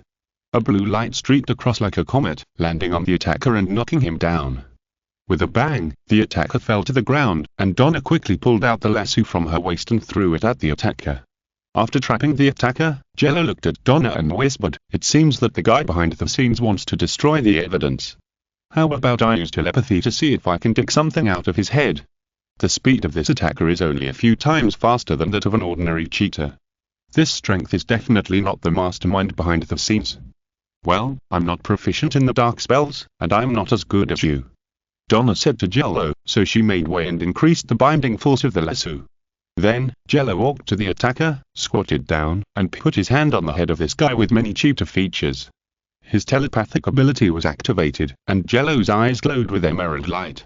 He read the attacker's recent memory at a very fast speed. After reading the guy's memory, Jello stood up, turned his head to Donna, and said, "This man is just a controlled homeless man. In his memory, he met a man in a suit 3 days ago, and then he became like this. A man in a suit. He is so formal when he comes out to find a puppet. It seems that this person has obsessive-compulsive disorder."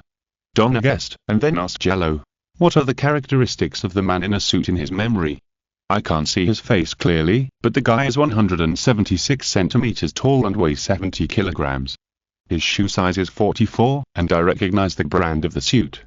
Jello judged the basic characteristics through the attacker's memory.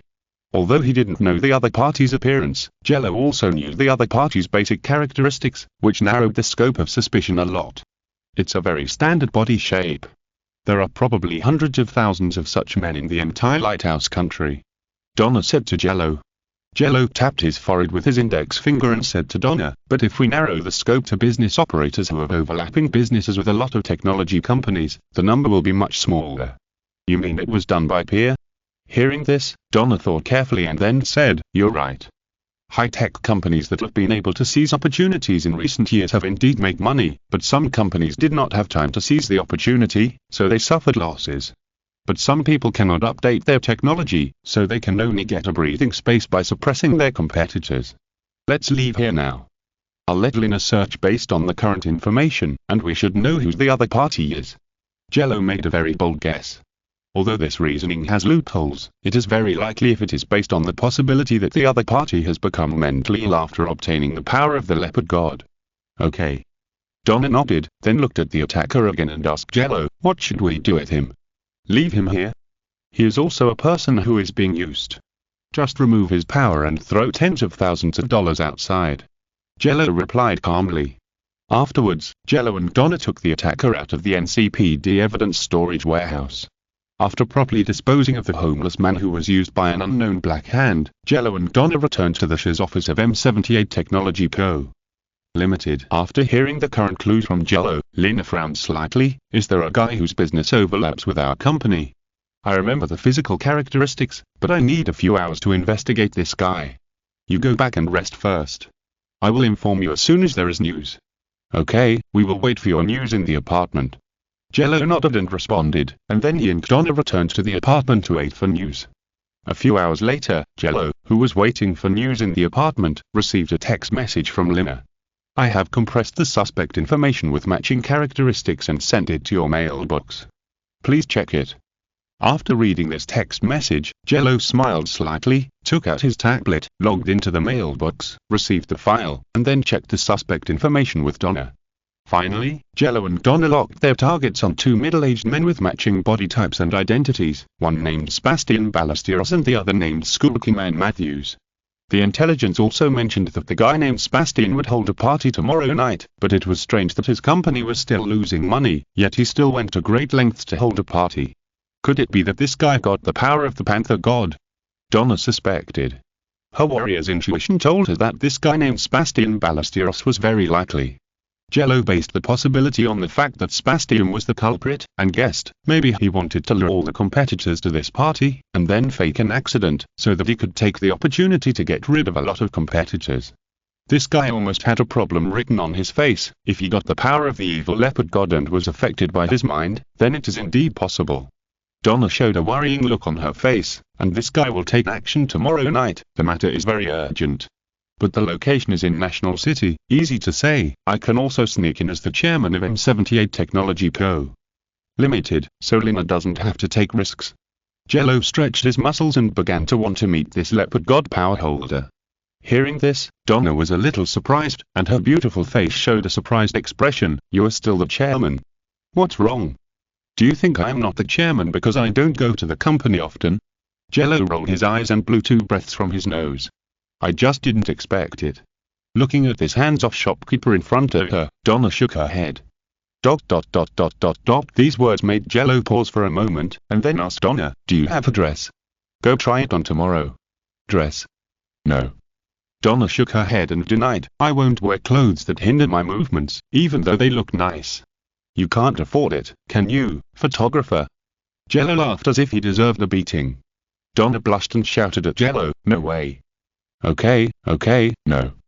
Jello waved his hands, then smiled at Donna, "But you may have to wear a dress tomorrow." "Why?"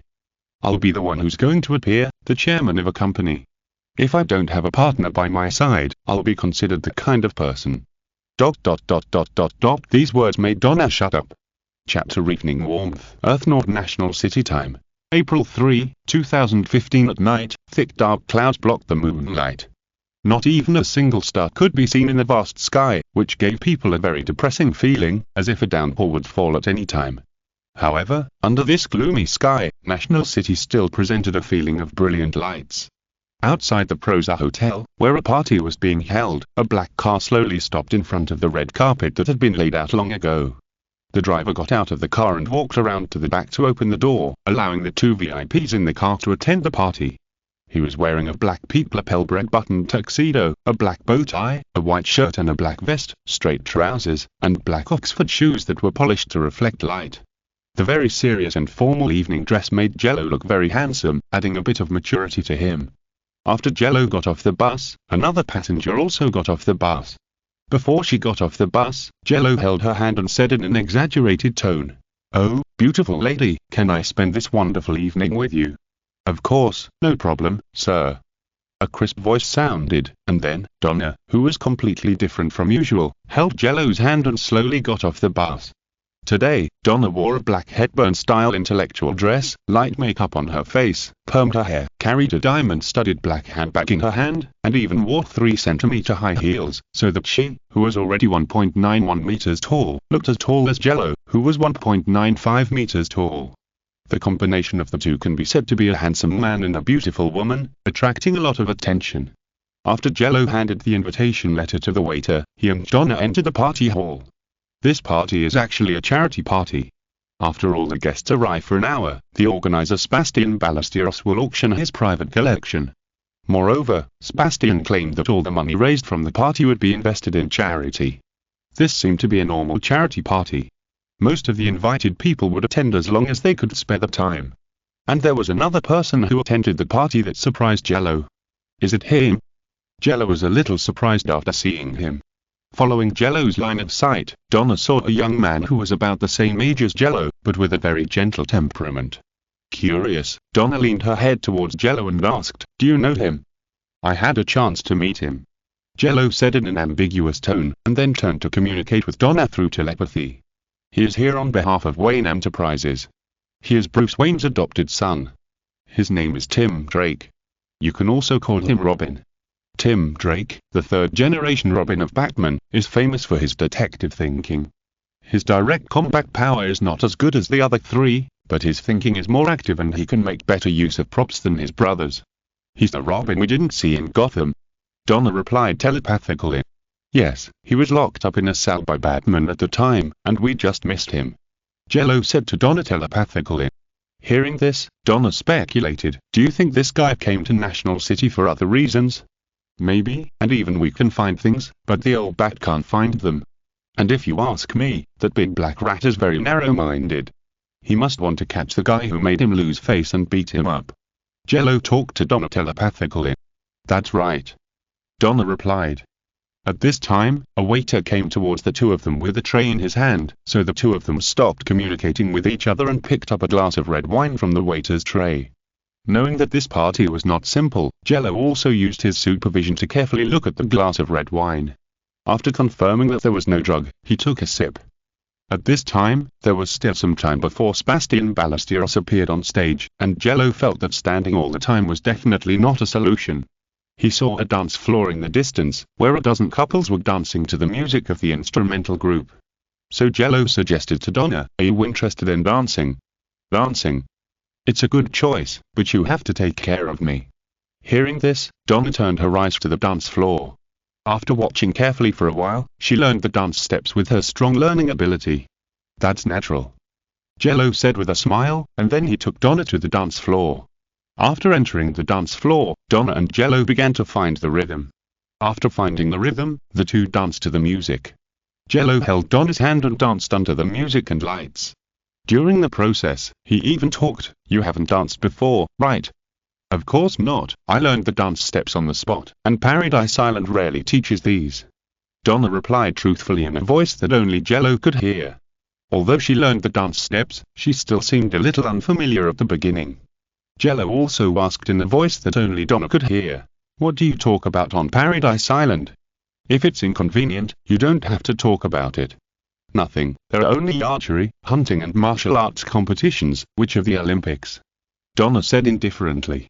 However, the Olympics that Donna mentioned is not the Olympics that modern people understand, but is closer to the ancient Greeks' worship ceremony of gods. The events include wrestling, mixed fighting, bareback horse racing and other very intense events. As he gently hugged Donna, Jello smiled and said, "Then can you play an ancient Olympics with me when you have time?" "You actually said such words to tease me. Did you learn it from Dick?" Donna said a little strangely. She knew the process of the ancient Olympic competition very well. Jello rolled his eyes and said, "How is it possible? His skills are much better than mine. It only took him and Collie a week at most to get together." "How do you know so much? What do you usually do?" Donna complained helplessly. "It's just gossip, and I don't want to be so serious tonight before I'm sure that there's something wrong with that guy." Jello replied very naturally. "Don't want to be so serious? That's what you said." Hearing this, Donna caught the key information and moved her body closer to Jello as the music rhythm progressed. Jello, who suppressed his physical fitness to the level of an ordinary person, could even hear Donna's heartbeat in the noisy environment of a dance party. Without avoiding it, Jello just danced silently with Donna on the dance floor. The two souls who had difficulty integrating into the human world comforted each other at this moment, until the auction began, when the real protagonist of the night, Sebastian Ballesteros, appeared. Tips. When ancient Greece hosted the Olympics, there was no dress code for the contestants. In addition, the trend at the time was to show healthy and beautiful human bodies, so all the contestants were frank and honest. If you're listening to this novel on a channel other than Fanfic World, it means they downloaded and uploaded it without effort. We cordially invite you to visit our channel, Fanfic Novel, as there you'll find the original version of this story and you can explore many other novels of various genres. We're waiting for you to immerse yourself in a world of incredible novels. Cheetah Man, Earth Nord National City. At this time, the party has reached the most important auction stage, and the organizer Sebastian Ballesteros also appeared under the spotlight. Ladies and gentlemen, welcome to the party hosted by me, Sebastian Ballesteros. Looking at the blonde white man on the stage with a smile on his face covered by the spotlight, Jello quietly turned on his psychic vision. Through psychic vision, Jello saw the spiritual state of everyone present. Normal humans are plain grey in his eyes, but some people's spirits are stronger, such as Tim Drake. Sebastian Ballesteros's spirit is a bit strange, because it doesn't look like a human at all, but more like a standing leopard. It seems that the person who has obtained the power of the leopard god is him. Jello said to Donna using telepathy. "Then what do you want to do? Wait for him to be exposed first?" Donna, who had been hugged by her arm, leaned her head on Jello's shoulder, which looked very sweet from an outsider's perspective. Hearing this, Jello replied, "I'll take note of the layout of this building to ensure that we won't be at a disadvantage due to the terrain later." "Remember the terrain." "That's good, but I think since this guy can control homeless people as puppets, he must control some ordinary people as his subordinates." Donna speculated based on what happened in the NCPD evidence warehouse at the time. After telling Jello about this matter, she said, "And I didn't bring any equipment today, and I can't help you much in this way," Donna said with some worry. Dressing like this made Donna a little uncomfortable. It looked good, but it was inconvenient to move. "It's okay, just take this." Jello handed Donna something that looked like an air conditioner remote control but had only one button, and explained, "This is a holographic projector that can create a holographic projection of me. When things get out of hand, you just press the switch to create the projection." "Understood." Donna took the holographic projector calmly. At this time, the auction of the evening party was halfway through. Sebastian Ballesteros put up an oil painting and offered a price of 100,000. Each bid could not be less than 10,000. 200,000. The bidder was an old entrepreneur, and he raised the price by 100,000 inches one breath. This fierce bid discouraged others, but there was someone who was much richer than him. 800,000. A slightly childish voice sounded, and the price was quadrupled directly, making the so-called celebrities present see what it meant to be impolite. Young Tim Drake adjusted his bow tie, turned his head and looked at the old entrepreneur with a smile, and said apologetically, "I'm sorry, sir, my adopted father likes oil paintings very much, especially likes to hang oil paintings in the bathroom and enjoy them slowly while taking a bath." The old entrepreneur was almost so angry that he turned his back on Tim Drake, while Sebastian Ballesteros, the host on the stage, seemed very excited. He raised the hammer and hit it 3 times in a row, and announced to everyone present that the oil painting belonged to him. "This painting belongs to Mr. Tim Drake. I hope your adopted father will like it. He will like this painting tonight very much," Tim Drake said with a smile. Looking at Tim Drake smiling not far away, Jello thought more and more that a big black rat also wanted to investigate this matter. The auction was very fast. Jello didn't like any of the art collections, so he remained silent and didn't show any intention. Until the last item was bought by Tim Drake, the auction was completely over, and Sebastian Ballesteros was about to start his closing speech. "I'm very happy that you can come here for this not-so-grand party, Before Sebastian Ballesteros could finish his words, a beast roar suddenly sounded above the party hall, and then more than a dozen half-cheetah, half-human monsters fell into various corners of the hall, blocking the retreat of all guests. This sudden scene scared many people.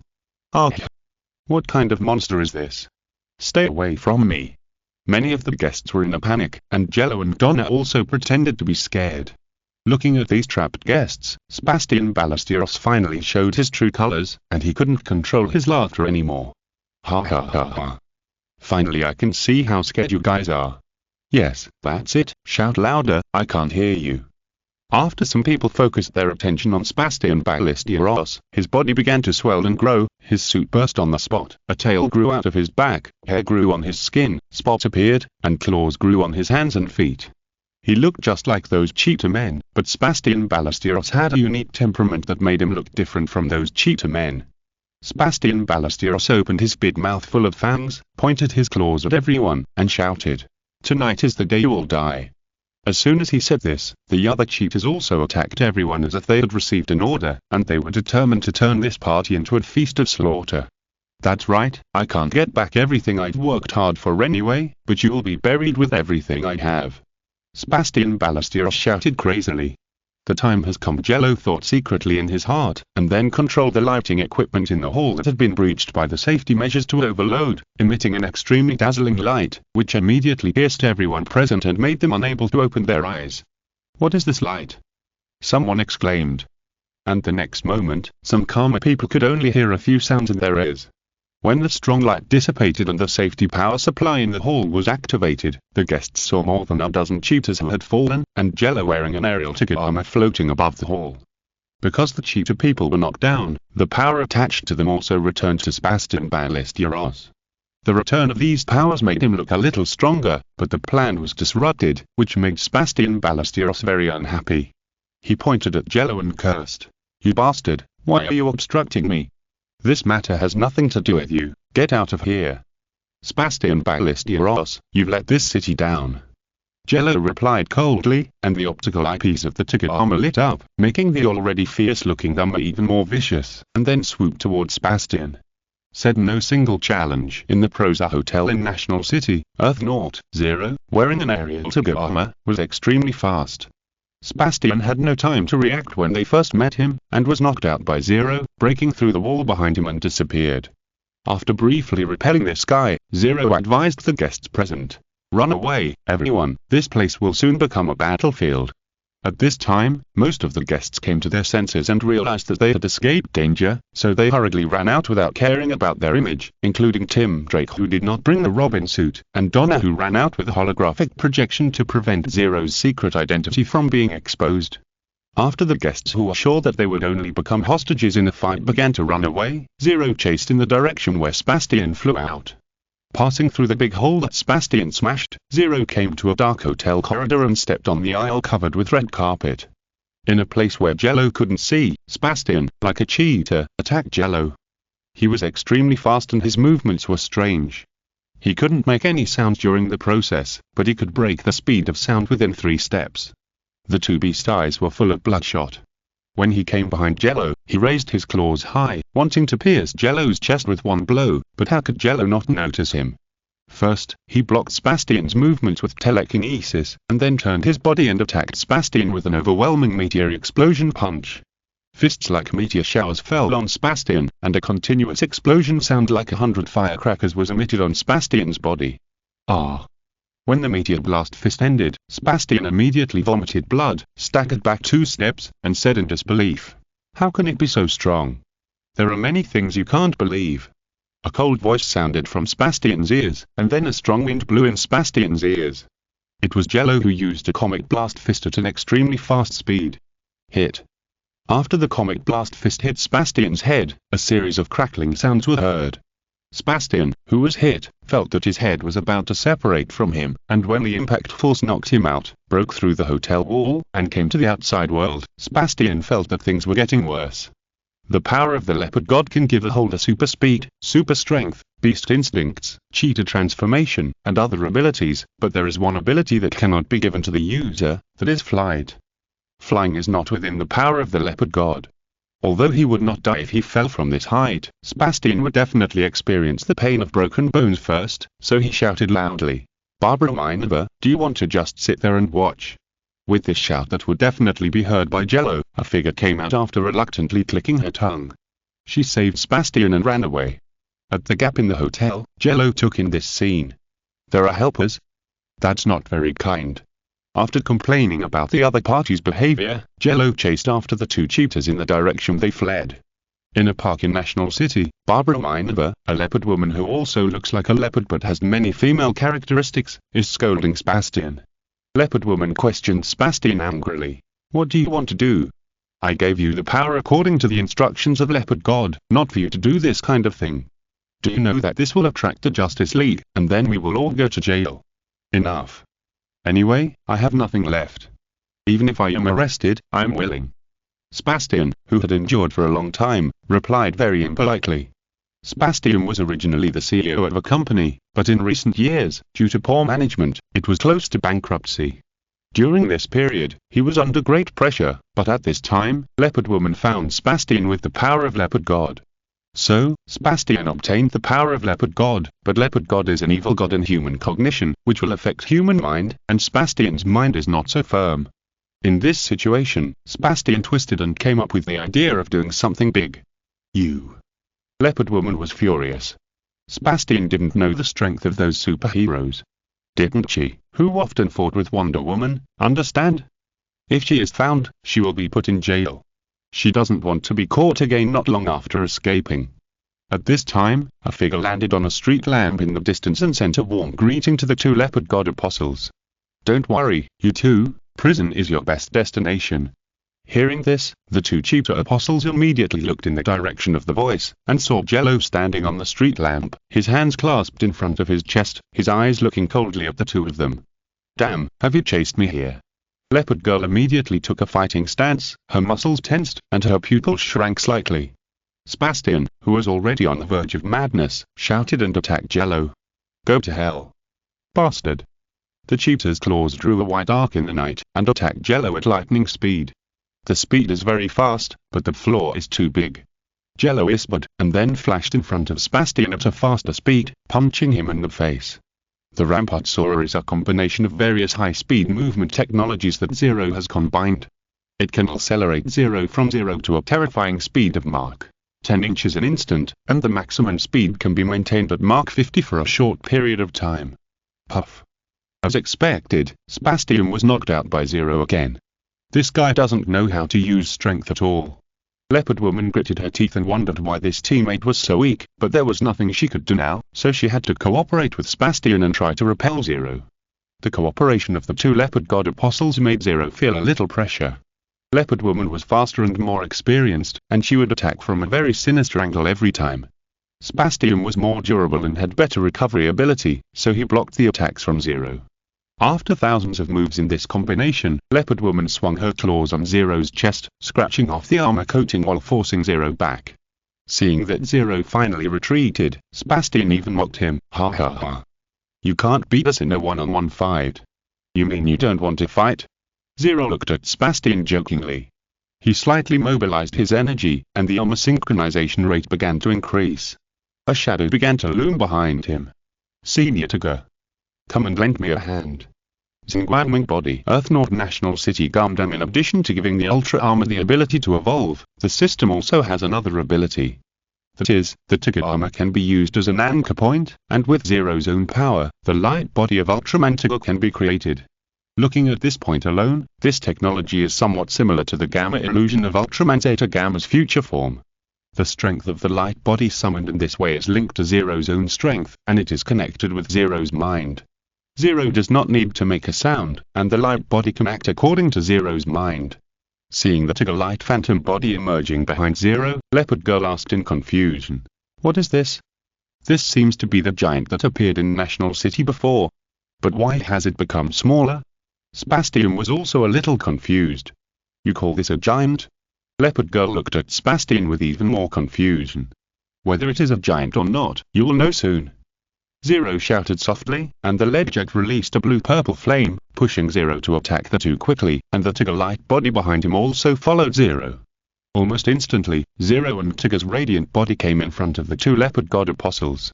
Although they didn't know what was going on, the two Leopard God Apostles were unwilling to sit and wait for death and attack them.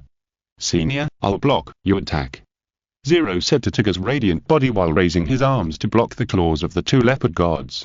The next moment, Tiger's radiant body's fists glowed with light and blasted towards the heads of the two Leopard God Apostles at the same time.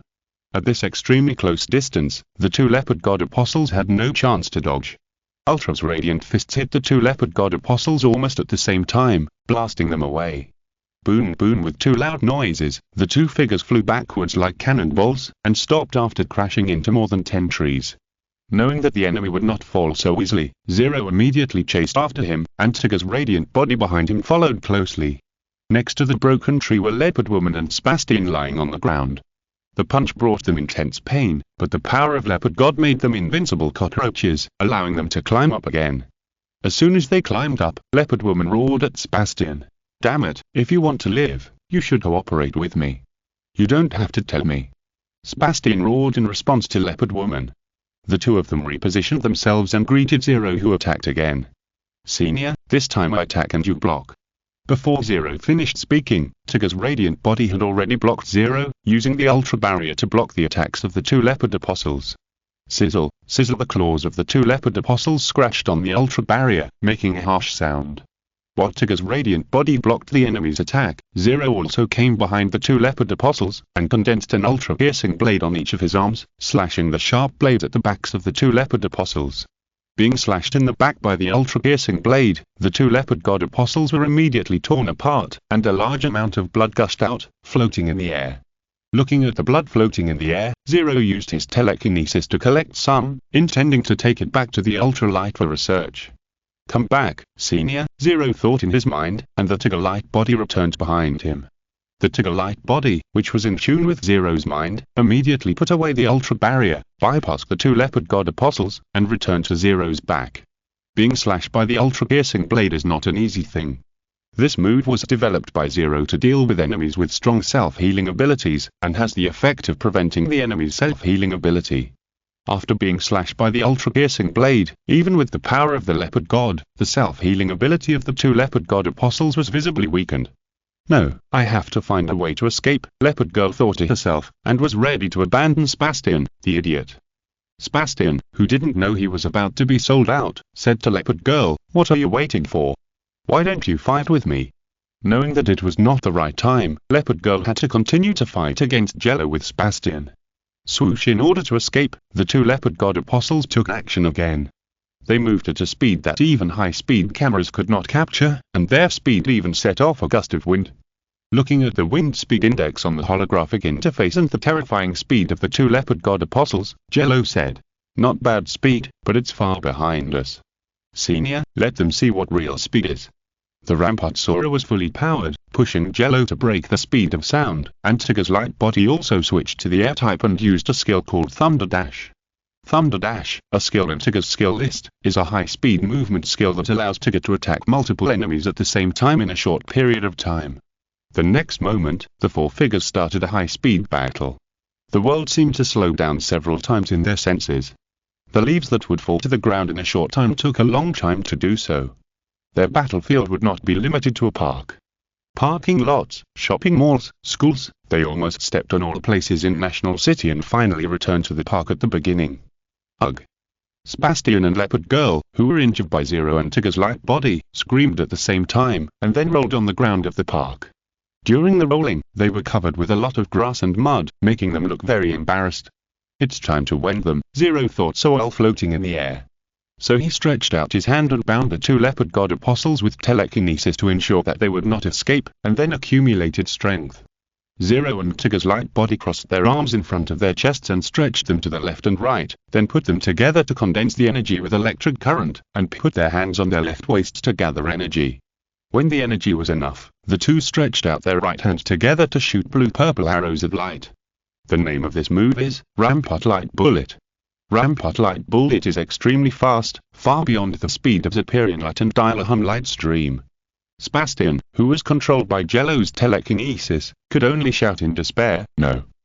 The leopard woman, who wanted to sell Sebastian to survive, could only watch the Rampart Light Bullet approaching. Boom! Two Rampart Light Bullets hit Leopard Woman and Sebastian at the same time. The moment the light bullets exploded, a burst of dust and dirt was blown up. When the dust dissipated, two figures were lying on the ground. Their breathing and heartbeats were very weak, and they seemed to be unconscious. Chapter Killing God. In the park of Earth Naught, National City, Zero stood in the distance and turned on his supervision to observe the two leopard god apostles who were defeated by him. Sebastian Ballesteros no longer had the cheetah characteristics and looked like an ordinary person. It seemed that he no longer had the power of the leopard god. What was waiting for him next was the anger from various large groups, which was enough to make him live a life worse than death. But Leopard Girl was different. She had held the power of the leopard god for too long. The power of the leopard god had permanently changed her cell structure, making her look like a half-human, half-leopard monster even without the power of the leopard god. Now she was a veritable cheetah girl. Zero, who did not take it lightly, continued to control the two with telekinesis. The power of the leopard god belonged to the power of the mysterious side. These mysterious guys were more illogical than each other, and they might even jump up and hit Zero. Zero, who was controlling the two, made the Tigger light body disappear, and then walked to the two. He did not want to interrogate them, so he directly used telepathy to read the memories of the two and get what he needed from them. The origin story of Cheetah is almost the same as what Jello knows. Both of them used Wonder Woman to get the god-killing sword that killed the cheetah god, and got the power with the help of the soul of the cheetah god that remained on the sword. But there is one thing that is different from what Jello knows, that is, where did Cheetah know the existence of the god-killing sword and believe in the real existence of the myth? In one of Cheetah's memories, an old woman appeared in front of Cheetah. She claimed to be an Amazon and told Cheetah everything about the cheetah god and the true identity of Wonder Woman. With the information of the old woman, Cheetah took action. She first used the identity of Barbara Minerva to approach Wonder Woman, and used Wonder Woman to get the god-killing sword that killed the cheetah god. What happened next was almost the same as Jello knew. The powerful Cheetah immediately challenged Wonder Woman, but she was defeated by Wonder Woman every time.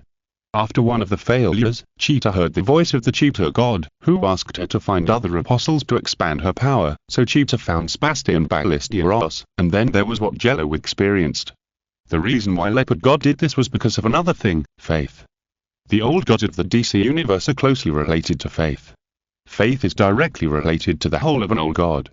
Zeus, who once dared to fight against Darkseid, now dares not show up in the world, while Darkseid is getting stronger and stronger. This is the result of the gradual loss of the power of faith. No old god wants to wait for death, and Leopard God is no exception. But he really has no one to choose, so he can only choose these two guys now. Squeaky squeaky squeaky. When Zero read the memory, Leopard Girl suddenly became abnormal. Not only did her body begin to shake strangely, but also made strange sounds. Zero, who realized that something was wrong, immediately stepped back. The next moment, a silver-white streak rushed out of Leopard Girl's body. Zero looked closely and found that it was a long sword. Sure enough, you are not dead, unknown little god. Zero looked at the long sword that seemed to have self-awareness and immediately guessed why it was. Swish. The god-killing sword, which once killed the leopard god but now became the place where the leopard god attached himself, let out a sword chant and stabbed towards Jello, and also released power to tempt Jello, promising a lot of things, apparently wanting Jello to be its carrier. But, you are worried. Meteor Blast Fist. Jello's eyes narrowed, and the Meteor Blast Fist blasted out, and the torrential fist force knocked down the long sword. Once upon a time, Jello had the opportunity to immerse himself in a nearly perfect world. Family, power, love, career, everything he wanted was at his fingertips. A mere African evil god wanted to tempt him. Dream on. The torrential fist fell on the god-killing sword, blasting the long sword attached with the remnant soul of the leopard god into the ground. This sword is worthy at being the long sword that Zeus gave to his illegitimate son to kill the gods. It was hit by the Meteor Blast Fist, but it was not damaged at all. Looking at the long sword that fell into the soil without any damage, Jello planned to keep the sword. As for the leopard god, Jello said that he would kill the god today. Walking to the side of the god-killing sword, Jello stretched out his right hand, and the magic damage ability of the silent bracelet was activated. The blue magic spell wrapped around Jello's hand, and then transferred to the god-killing sword through the air. Squeak, squeak, squeak. As soon as the god-killing sword touched the blue spell, it made a harsh sound. The remnant soul of the leopard god wanted to run, but Jello used telekinesis to control the god-killing sword, not letting the remnant soul of the leopard god have a chance to escape. About a minute later, the remnant soul of the leopard god was completely wiped out, and the long sword returned to its original state. After completely destroying the remnant soul of the leopard god, Jello stretched out his hand and grasped the hilt of the long sword. He held the sword in his hand and waved it twice, and Jello found that this sword was not suitable for him. Is it impossible to use this sword if you have nothing to do with Olympus? Jello, who was holding the hilt of the sword, learned the reason from it, and his mouth twitched twice. But Jello didn't need to be discouraged. There are many god-killing swords in this world. If you have a chance, just take another one. After putting the god-killing sword into the broken watch, Jello planned to see if Donna could use the sword well. After notifying the NCPD, Jello left the park and returned to the apartment. After returning to the apartment, Jello found that no lights were turned on in the house, but this did not cause any obstacles to him. With his powerful night vision ability, Jello saw Donna, who had not changed out of her dress, sitting on the sofa with her eyes slightly closed and her expression calm, as if she was waiting for something. After knowing that Jello was back, Donna smiled slightly and said, "You're back. Have you been waiting for me? Oh, by the way, I have something for you." Jello hesitated for a moment, then took out the god-killing sword from the broken watch and said to Donna, "I just defeated the 2 leopard god apostles and got the god-killing sword. There is no power related to the leopard god on it. I think it should be just right for you." God-killing sword? You also got this? Donna stood up in surprise. She came to Jello's side, took the long sword, and slightly pulled out a part of the sword. Thousands of years had passed, but the sword appeared in front of Donna without any signs of rust. It was so sharp that even Donna would praise it. What a powerful sword. Thousands of years have passed, but there is still no sign of corrosion. I can still feel that this sword is like an arm to me, such a powerful weapon. I don't know how to thank you, Jello. No need. Jello shook his head, and then remembered the old woman he saw in the memory of the leopard girl, and asked Donna, "Donna, I have a question for you. Do you know that there are very old Amazons on Paradise Island?" "I know, and that person is my creator. Wally. Uncle Barry." In the apartment on Earth Naught, National City, Jello learned from Donna who created her. It was an Amazon named Drendo, who was almost one of the oldest Amazons. She created Donna with some Amazons who did not obey Hippolyta. As for her purpose, Donna did not know. She only knew that Drendo had a morbid feeling for Hippolyta. After learning about Drendo's existence, Jello could not help but ask, but aren't the Amazons living on Paradise Island immortal? How can someone get old? Although Jello had read DC Comics in his previous life, many characters have appeared in the decades-long creation history of DC Comics, and Jello could not remember all the characters before he crossed over. He did not remember some of the less popular characters. "I don't know the details. She only told me that she became like that to protect Hippolyta." Donna shook her head and said, "Is that so?" Hearing this, Jello had a bold guess in his mind, but he did not tell Donna, but asked Donna another question instead. "Donna, if one day, the Olympian gods return to the earth, which side will you choose to stand on?" This leopard god incident made Jello realize that the old gods have already started to act in order to continue to exist, and those guys on Mount Olympus will definitely not sit still and wait for death. For the gods on Mount Olympus, Jello will only let them meet their grandmothers. But before really letting Zeus meet the grandmother and letting other gods meet the grandmother, Jello still needs to know Donna's attitude. The Olympian gods returned to the Earth.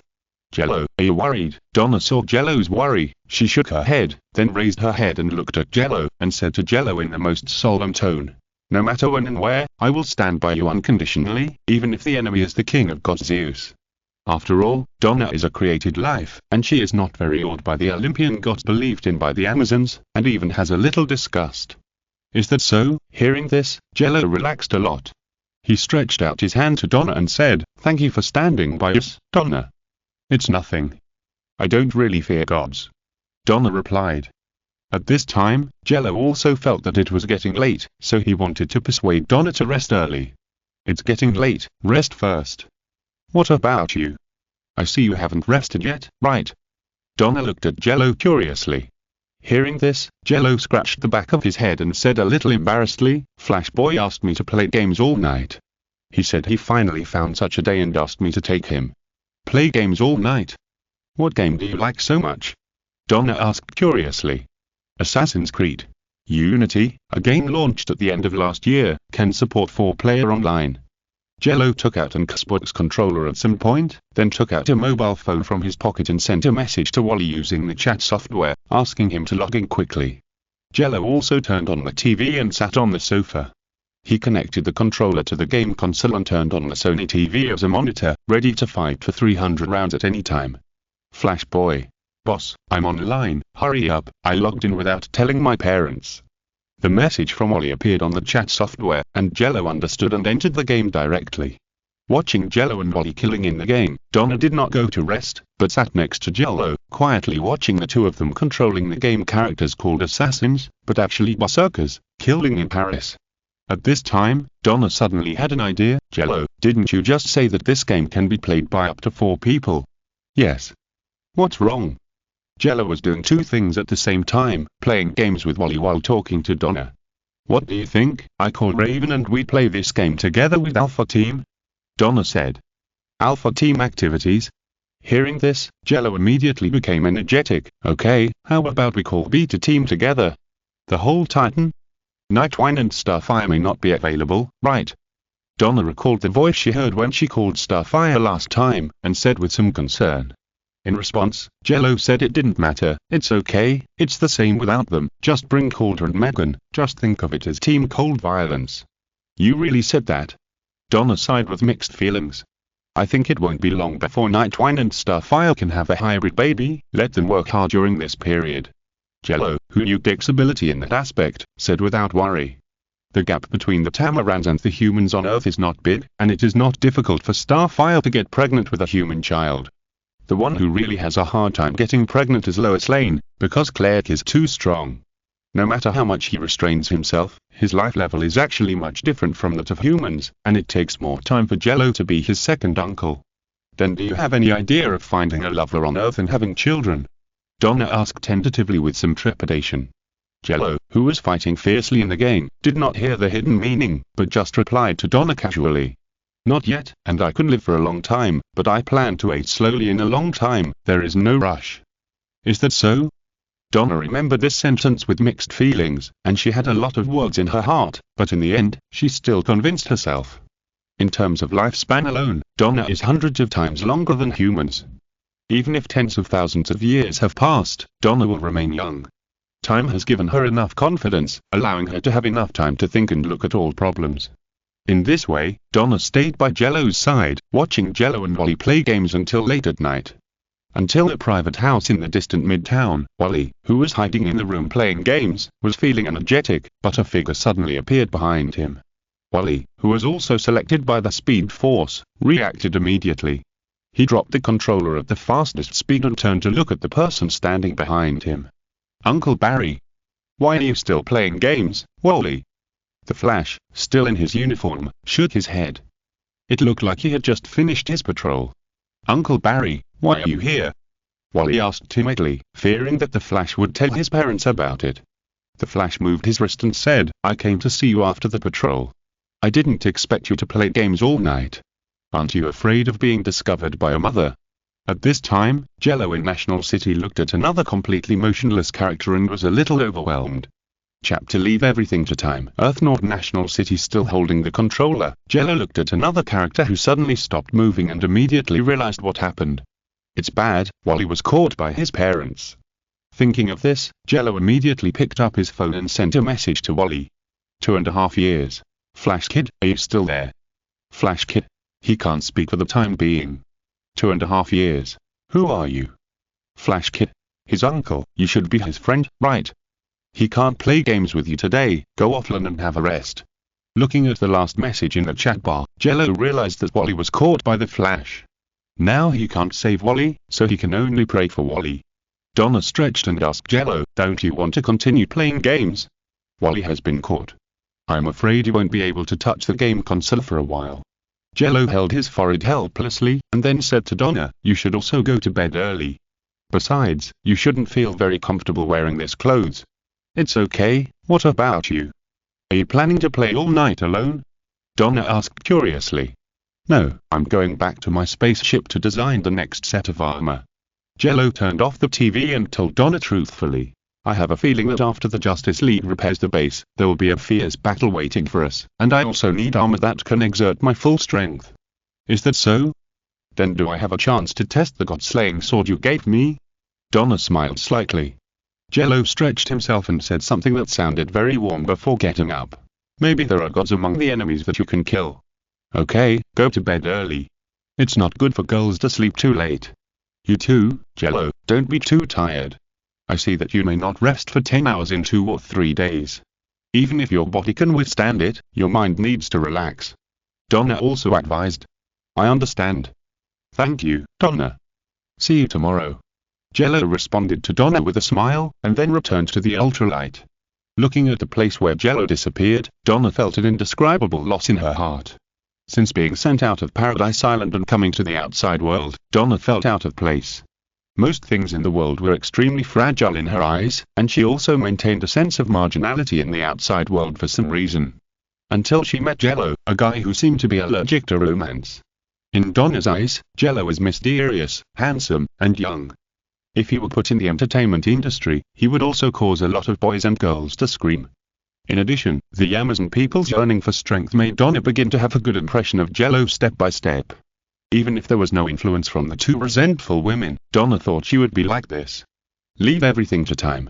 Donna said softly, and then got up and went to the bathroom to wash her makeup. They still have a lot of time to make a decision. In the ultralight, Jello was also thinking about what Donna said to him. He had no experience in love and felt that Donna's tone was a little wrong. She won't have a good impression of me, right?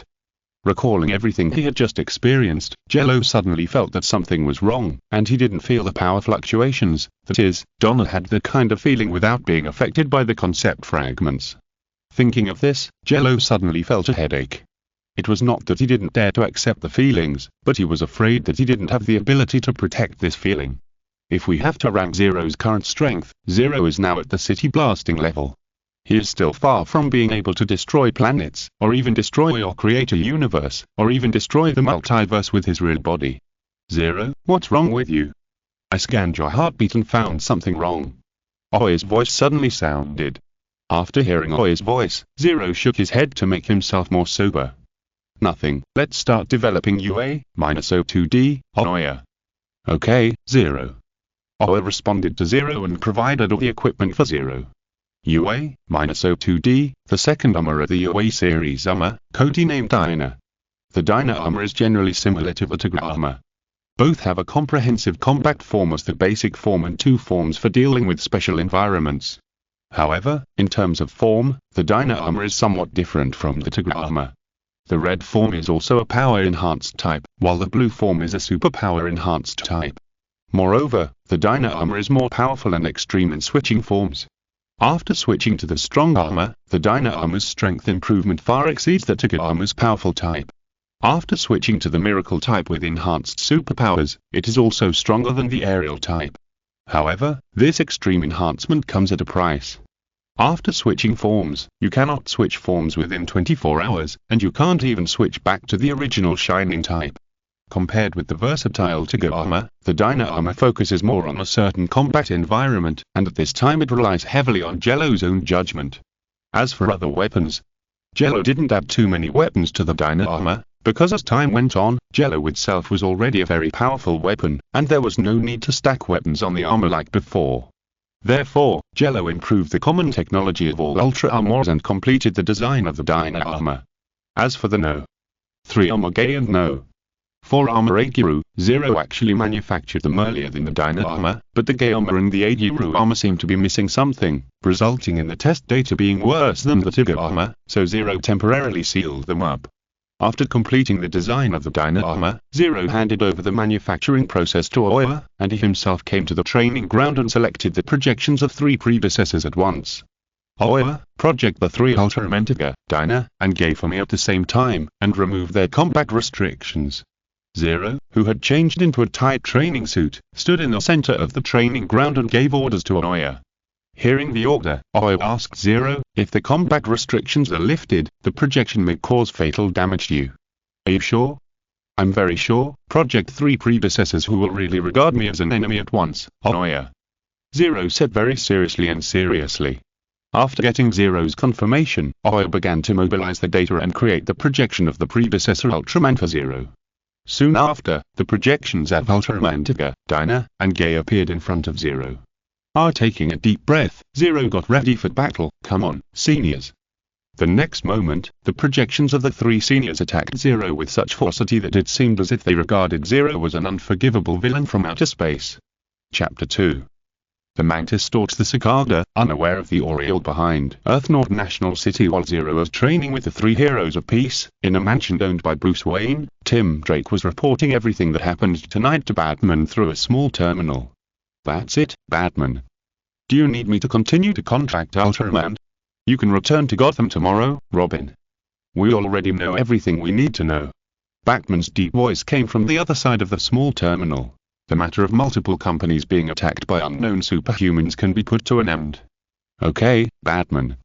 After responding to Batman, Tim Drake closed the small terminal, went into the room to rest, and prepared to take a private plane back to Gotham City tomorrow morning. Tim Drake, who was far away in National City, was going to rest, but for Batman, there was another thing to do. With a few taps on the keyboard of the badge computer, Batman sent a communication invitation to another secret base.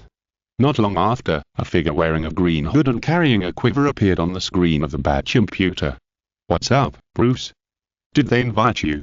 Batman, who had known the man on the other side for a long time, said straight to the point. The figure on the other side of the badge computer stroked his forehead, sighed, and said as if he had expected this scene a long time ago. On April 5, they will officially announce the establishment of the JLA. I have also figured out the personnel and will send it to you later. Okay, don't forget your mission. Batman said in his low voice, and no one knew what was going on in his head. However, at this time, there was another figure in the badge that Batman didn't know about, watching everything. She looked at Batman's figure with a smile on her face, and used a communication channel that all the forces on Earth North didn't know and a communication method that had never appeared on Earth North to convey a message to the outside world. Just as the plan guessed, Bruce Wayne is indeed Batman. This person is Rhonda Pinded from Earth 3, codenamed Atom Girl. She used her ability to shrink her body freely to shrink herself to the point where she could ride on electrons, and then sneaked into the Batcave and acted according to their plan. At the same time, in a mansion, the evil Gentleman King was monitoring the actions of the Atom Girl with an old man with a pale face. She did a good job, Alfred. The evil Gentleman King slightly praised the Atom Girl's actions. Hearing this, the old man, also named Alfred, just smiled slightly and answered the evil Gentleman King in a very humble tone. This is just a trivial matter. If the Atom Girl can't even accomplish such a thing, then there is no need for her to live in this world. Don't be clever, Alfred. The evil Gentleman King smiled coldly and asked, how about what I want you to do? I have already selected the people for you, Lord King. They are all villains from this parallel universe and are enough to be our chess pieces to mix up our vision. While answering, Alfred had already taken out a folder with a smile. The pale old face matched this smile and looked scary. I hope you can satisfy me. The evil Gentleman King opened the folder while speaking threateningly. There were files in the folder, and the first file that caught the eyes of the evil Gentleman King was very interesting. Slade Joseph Wilson, codenamed F-Stroke, is one of the world's strongest mercenaries. His body has been modified and his self-healing ability is far superior to that of ordinary people. He can be said to be the most powerful tactician and assassin in the world. Deathstroke is an ideal choice as the first chess piece, while the other members seem a bit inferior when compared to Deathstroke. Copperhead, an ordinary person, is a master of fighting. Shadow Stealer, an ordinary person, whose ability is to move between shadows with a cane, and this ability will fail in a strong light environment. Bomb Girl, a former terrorist, can turn objects into bombs by touching them. Multiverse, a superpower, whose ability is super strength and nearly unlimited clones. The above are the chess pieces selected by the outsider Alfred. Looking at these selected chess pieces, the evil king can only say that he is barely satisfied. It should be enough to muddy the water and make those so-called heroes notice us later. The evil king said. As soon as the voice fell, the evil king took out a suitcase and handed it to Alfred. Give these things to them. Even if they are pawns, they will be too weak and will arouse suspicion. Understood, Lord Tianwang. Alfred took the briefcase from the evil gentleman Tianwang and bowed slightly, knowing what was inside, and prepared to leave the room. But before Alfred left, the evil gentleman Tianwang told him one more thing, or rather, gave him an order. As a test, I want the pawns to carry out a mission in a while and bring back something for me. We will follow your command at any time, Lord Tianwang. Alfred obeyed the evil gentleman Tianwang's wishes. Then, Alfred left the room with the briefcase. After Alfred left the room, a man with bronze skin and a height even taller than the tallest NBA player came out. He looked at the evil king and said disrespectfully, "Evil, why did you hand over the precious biological units and unit cores to this guy in this universe through an outsider?" There was no respect for the evil king in his words. He was aggressive from the beginning and even refused to wipe the title of king, which only 4 people on Earth 3 can be called. After taking a look at the person who came, the evil king thought that there was some trouble. Xianzi was now going to subdue the Blood Brothers cult. His strength was the weakest among the 4 kings, but he could not suppress this guy who had long wanted to seize the throne of the king. Although Xianzi King was not very smart and had a hot temper, he was very strong and had once received the Emperor's gift. It would not be a problem for him to deal with these ambitious beast demons. But the evil king was not like that, so he had to persuade the man. Gutlan, this is part of the plan. We want to let the humans of this universe know that only by relying on the strong can they survive, but this process requires the use of the natives of this universe. Humph, you'd better do this.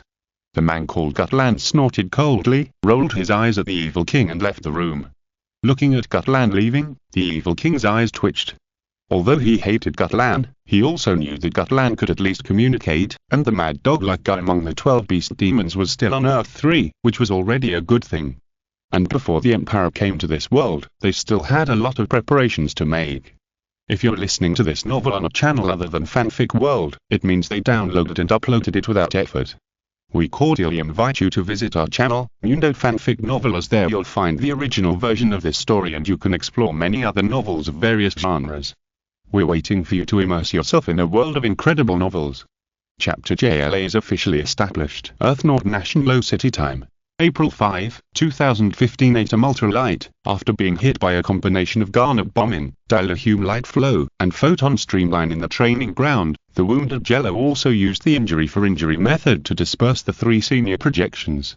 His hands still maintained the posture of emitting light, but Jello was trembling all over, and his vision was very blurry. Finally I won once. After saying this with a sense of relief, Jello put down his hands and fell to the ground under the influence of gravity. Facing 3 senior projections who were deadly and did not need to worry about energy consumption at the same time, Jello fought hard for a long time before finally winning once, and even winning once was very difficult for Jello. High concentrations of dephthalate and radon were released, and Jello felt that he was alive again. In order to increase the difficulty of training, Jello deliberately did not let Oyo provide him with everything to restore energy, and used his limited energy reserves to challenge the 3 senior projections. Even so, Jello won in a very embarrassing way, and he was seriously injured. Even with the dephthalate and radon, it took him almost an hour to recover to 90%, and the scars left during the challenge would take several more hours to fully recover. It was already 9 o'clock in the morning. Jello changed out of his training clothes, put on more comfortable casual clothes, and returned to the apartment through teleportation. Jello was back. As soon as he returned to the apartment through teleportation, Donna, who was still in the bathroom, heard Jello's heartbeat. Seeing this, Jello also replied, "I'm back, Donna." The next moment, Donna, who had just finished washing and put on light makeup, walked out of the bathroom. Although Donna today was not as dignified and beautiful as she was on the day of the party, she had a unique sense of active youth, and even Jello couldn't help but say something. "You look very pretty today." Hearing the straightforward compliment, Donna was slightly delighted and smiled. "I've just started to learn how to dress up recently, and I still have some small shortcomings." Although she said so, Donna was still sweet in her heart. Donna used to be dressed in black everywhere, and she couldn't show the advantages of her supermodel figure at all. Most of the time, she was unkempt, and now, for some reason, Donna has started to learn how to dress up. "But I think you look pretty good like this." "Wait, Xiaohe, don't jump on me." Before Jello finished speaking, Xiaohe jumped on Jello and licked Jello's cheek affectionately, making Jello's face full of saliva. Jello was so angry that he pushed it away and yelled, "You are not allowed to lick me. Otherwise, there will be no dog food tomorrow and the day after tomorrow." Woof. Hearing this, Xiaohe immediately left Jello's side obediently, and then looked at Donna thoughtfully. "I don't know what this dog with a high IQ is thinking. Is this dog provoking me?" Looking at Xiaohe's eyes, Donna suddenly felt as if she was provoked. That look seemed to say, "Stinky woman, can you be so close to Master Jello?" Donna's eyes twitched with anger, and she turned to Jello and said, "Oh, by the way, Jello, I have something to tell you." "Go ahead." Jello replied after sending Xiaohe away. Donna said to Jello, as if she was referring to something, "I was watching the news yesterday and saw a piece of news about animals being stolen recently. You must keep an eye on your husky, otherwise it will be hard to find it." Hearing this, Jello frowned, thinking that this was not the news a few days ago, so he asked Donna, "But isn't this the news a few days ago? Don't you know yet? There have been a lot of news about pets being stolen every day recently, and the official websites of those animal protection organizations are about to explode." Donna then said to Jello, "Maybe the TV station is still broadcasting related news. Is that so?" Listening to what Donna said, Jello turned on the TV while thinking, and didn't notice the secret fight between the man and the dog around him. Looking at Donna, who was obviously mocking him, the little husky thought that this woman was a lady in front of Jello, but a witch in front of him. Donna was also very unhappy with the dog, and always felt that the dog would affect her performance. At this time, Jello also switched the TV to the news channel, which happened to be broadcasting the animal theft incident mentioned by Donna. A total of 1 gorilla, 1 tiger and 1 Commodore dragon were stolen from the zoo this time. The zoo reminds citizens to be careful and offers a reward of 50,000. Animals are being stolen again, and the duration is so long, and there are quite a few missing. Jello always feels that there is something fishy behind this. Is it really that incident? Jello remembered an incident that was likely to occur in the original timeline, but at this moment, Jello's cell phone in his pocket rang. The caller was Dick Grayson, so Jello answered the phone as quickly as possible. "Are you free, Jello?" Dick's voice was very low and sounded a little weird. "What's wrong? Do you need my help?" Jello asked curiously. Far away in Baldhaven, Dick, who was sleeping in the bedroom of the apartment, was watching the live broadcast on TV and said to Jello, "I'm not asking for your help, but for another matter. Find a TV now and tune it to the WD channel. There are things you must know." WD channel? Isn't that the channel used by the government of the Lighthouse country to release official news? Jello said as he used the remote control to tune the channel to the WD channel. As soon as he switched to the WD channel, Jello saw the crowded outskirts of the White House, and as the camera went deeper, Jello saw the current president of the Lighthouse country and the people standing behind him. "Fellow citizens, from now on, our country will no longer be troubled by threats, because they're here." The president, who looked quite good, said some righteous words into the microphone, and then the camera turned to the people standing behind that president. They are Captain Atom, Shazam, Dr. Light, Stargirl, Green Arrow, Katana, and Hawkman. The 7 of them will form the Justice League of the Lighthouse country and fight for the truth and freedom of the Lighthouse. Listening to the president's speech, Jello in front of the TV couldn't guess what this guy was thinking, so he mocked him without hanging up the phone. What a shameless statement. After the president announced the official establishment of the JLA, the president walked up to Captain Atom, who seemed to be made of silver metal, and announced to the world through the microphone and camera, "This is the captain of the JLA, Captain Atom." As he spoke, the president stuck the microphone into Captain Atom's hands, and Captain Atom walked to the front of the stage and spoke the lines he had prepared long ago. Chapter go out for a walk. Earth North Washington, D.C. Facing many media, Captain Atom took the microphone from the president and spoke the lines that others had prepared for him. Looking at this scene, Shazam, nicknamed Captain Thunder, wanted to sleep. Stargirl, who had never seen the world, was still excited. The good old Dr. Light was pretending to be calm. Katana just wanted to get his salary as soon as possible. Hawkman looked very honored to be a member of the JLA. As for the Green Arrow, he said nothing and seemed to have no idea what he was thinking. My JLA will always fight for the truth and freedom of the Lighthouse Country. I, Captain Atom, Nathaniel Atom, swear here that I will lead the JLA to defeat any villain who endangers peace. Captain Atom spoke passionately in front of countless media around the world. With the momentum of the Lighthouse Country, this sentence will become a hot topic for a long time in the future. After the leader Captain Atom finished speaking, it was the turn of other members. The other members had memorized their lines before going on stage, except for Shazam, who spoke last. Sorry, I forgot what to say next. Shazam scratched his head foolishly, and the global media didn't know whether he was really stupid or just pretending to be stupid. After the speech session ended, it was time for the media to ask questions. Lois Lane seemed to have the speed force and was the first to run to the front and ask Captain Atom a sharp question. May I ask how the JLA views the Justice League? Or how do you plan to treat the Justice League in the future, and what attitude will the JLA take towards the Justice League? Captain Atom was unable to answer the questions like a machine gun. He was not good at negotiating with reporters, so he had to answer according to the script.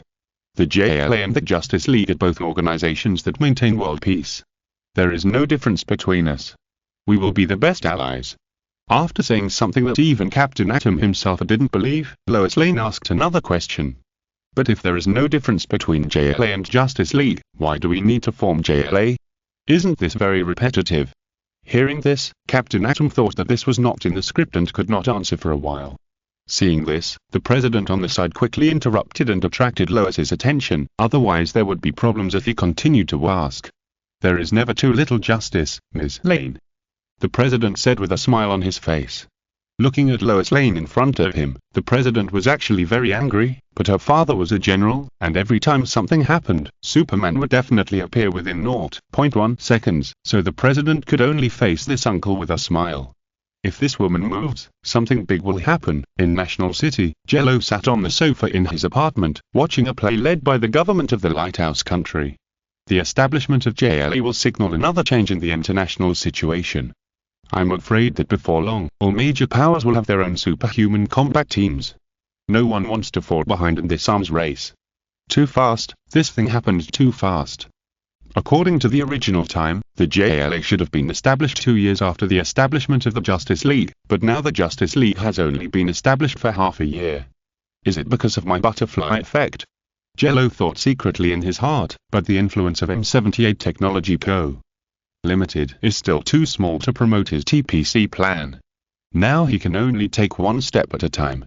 Donna looked at the scene on TV and said coldly, "It hasn't been long since the establishment of the League, and they want to replace the Justice League. I'm afraid they want more than just replacing the Justice League." After saying a word to Donna, Jello turned off the TV, stood up from the sofa, and said to Dick, who had not hung up the phone, "I know about this matter. If there is any problem, notify me as soon as possible." Then, Jello hung up the phone and turned to look at Donna. JLA is just a pawn. They can't replace the Justice League yet. And if they really fight, they may not even be able to deal with the current Titans.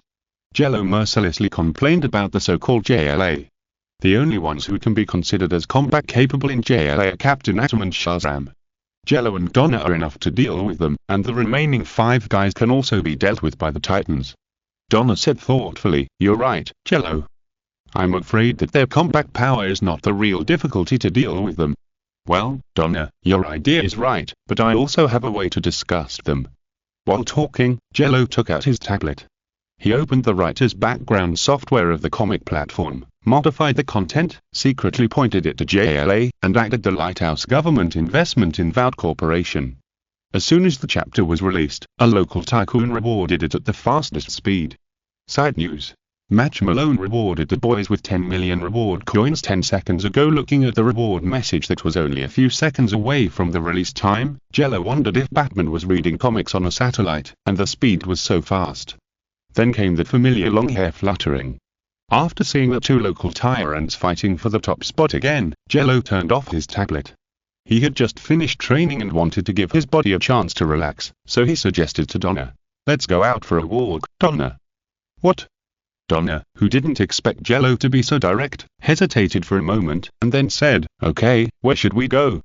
"Just walk around the street, I don't know where to go," Jello said, scratching the back of his head. "Woof." Xiao Hectors also came over, sticking out his tongue and wagging his tail back and forth, looking like he wanted to go with us, but Jello extinguished his persistence. "Don't follow me, there are dog thieves outside," Jello said casually, and went out with Donna, who was smiling, leaving Xiao Hectors, who was grinning, to watch the house. At the same time, in the go-synchronous orbit, not within the known range of any Earth power, a very complete satellite headquarters was established at some unknown time. In the main control room, Batman put down the tablet with the screen off, and said to the Green Lantern who stayed there, "The break is over, Hal, prepare to test the transmission system." At this time, Hal was still on the phone with his girlfriend Carol Ferris. He was shocked when he heard what Batman said, and hurriedly said something nice to Carol before explaining it clearly. "Yes, Carol, I'm working for a very black-hearted boss now." "What? Do you want to find a union for me?" No, actually, this boss is pretty good now. I was just kidding before." "Okay, I'll hang up first. I'll come to you after get off work. We'll have a candlelight dinner tonight." As soon as the voice fell, Hal hung up the phone, looked at Batman who asked him to hang up, and said, "Let's get to work, Bat." Watchtower, Earth North Go Synchronous Orbit. This satellite headquarters is funded by the Wayne Foundation. Batman, Superman, Green Lantern, Aquaman, and Martian Manhunter provide various black technologies. It combines the culmination of Krypton, Earth, Mars, and Atlantis technology. The internal database is built by steel bones. The computing power of Earth's supercomputers is not enough to invade this satellite. The name of this satellite is called Watchtower. However, not all members of the Justice League have the ability to travel back and forth to outer space, and the Justice League also needs technology to appear on Earth at any time. The Justice League used the two technologies of Sonic Boom Channel and Zeta Beam to develop a new transmission technology. Batman said to the Flash in the Star Laboratory in Central City on the communication channel, "Flash, are you ready? Everything is okay, you can experiment with the transmission technology at any time." In the Star Laboratory in Central City, the Flash stood in front of the transmission machine and jumped up excitedly. The experiment begins. Batman and the Watchtower satellite headquarters operated a few times on the main console, and the transmission machine inside the Watchtower responded. Flash at -04. After a cold mechanical sound, the Flash appeared in the Watchtower, which meant that the transmission technology was successful. Damn, the Flash is here." The Flash opened his arms and showed a very sunny smile on his face. Seeing the Flash appear in the Watchtower, Batman silently wrote down the data and said, "It seems that the technology is very successful. This is the satellite designed by our Justice League, Batman," Hal said proudly. He put a lot of effort in the construction of the Watchtower and could be called the first bricklayer. After looking at Hal, who was full of pride, Flash turned to Batman and said, "By the way, Batman, the government of Beacon Country has formed a team called JLA. Do we need to do anything?" "No need," Batman said very calmly. While entering the superhero information on the main console, he said to the Green Flash duo, "The reason why the Justice League was formed is that some crises cannot be solved by individuals, so we unite together to face danger together, instead of scheming with a group of unknown guys. Someone will take care of the JLA's affairs." Hearing this, the Green Flash duo also guessed the future of the JLA group being firmly controlled by Batman. They looked at each other and drew a cross on their chests to represent mourning for the JLA. At the same time, in the Batcave, young Tim Drake was operating the Batcomputer. There were a lot of social platforms on the Batcomputer. If you look closely, you will find that there is a common entry JLA. Tim also operated a lot of accounts to act as a water army on major social platforms, posting remarks that he did not like JLA. For convenience, Tim even wrote a script on the spot to help him complete the task assigned to him by Batman. In addition to Tim, there is another person who is hacking JLA. In the top floor office of Lex Tower in Metropolis, Lex leaned back in his chair with his eyes slightly closed and asked Ms. Mercy, who came to report, "Is the money I spent on those water army organizations effective, Mercy?" "The effect is very good, Mr. Lex." Ms. Mossy, who looks as cold and beautiful as a rose with thorns, replied, "Currently, the negative reviews of JLA on the internet have reached 75%. Hearing this, Lex smiled slightly, opened his eyes, and said to Mossy, "Okay, increase investment. It's best to use this incident to attack the current president and make his approval rating drop." "Okay, Mr. Lex." Mossy, who was most loyal to Lex, replied and left the top floor office. After Mossy left the office, Lex left the office and came to the CADMA's laboratory on the bottom floor of the building. Entering the laboratory that only he can enter, Lex walked to the terminal and looked at the test data on the terminal. Lex smiled with satisfaction. The effect of the second-generation giant potion is 27% stronger than the first generation. If we continue to study it, one day, humans will also have the power of the Giant of Light. A few hours after the Lighthouse government officially announced the establishment of the JLA, Philadelphia, the former capital of the Lighthouse, is called the City of Friendly Love. Like other cities in the DC universe, it has a superhero guarding it. His name is Shazam. A voice rang out in the city, and then a thunderbolt fell in the clear sky, and a red figure flew into the air. He was wearing a red uniform with a lightning logo on his chest, and a small white cape behind him fluttering in the wind. He was Shazam, the guardian hero of Philadelphia, but today, Shazam looked a little unwilling. Standing at the highest point of the city, Shazam, who possessed 6 kinds of divine powers, looked out over the entire city, but did not find even a single crime. Feeling a little lost, he had to return to the ground and turn back into the orphan, Billy Batson. Billy took the subway home. He was 14 years old, 13 years old, and had just started junior high school, but he already had extremely powerful strength. Billy, who grew up in a foster family and an orphanage, was very lonely until he met the family he was in now. After sitting on the subway for a while, Billy walked out of the car, returned to the ground, and walked for a distance before he finally returned to the door of his home. He took out the key and opened the door, and Billy heard a childish voice. "Welcome back, brother Billy." The person who welcomed Billy was Darla, the youngest sister in the family.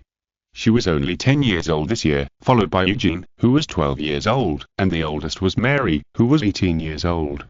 "Hello, Darla." Billy responded to Darla a little irritably, then went upstairs and returned to his room with the other 2. Tiredly locking the door, Billy complained to the 2 closest to him, "Freddy, Kona, why are people saying bad things about JLA on the internet, as if JLA is a bad guy?" The 3 children present were not as big as Batman's shoes, so naturally they didn't know what was behind it.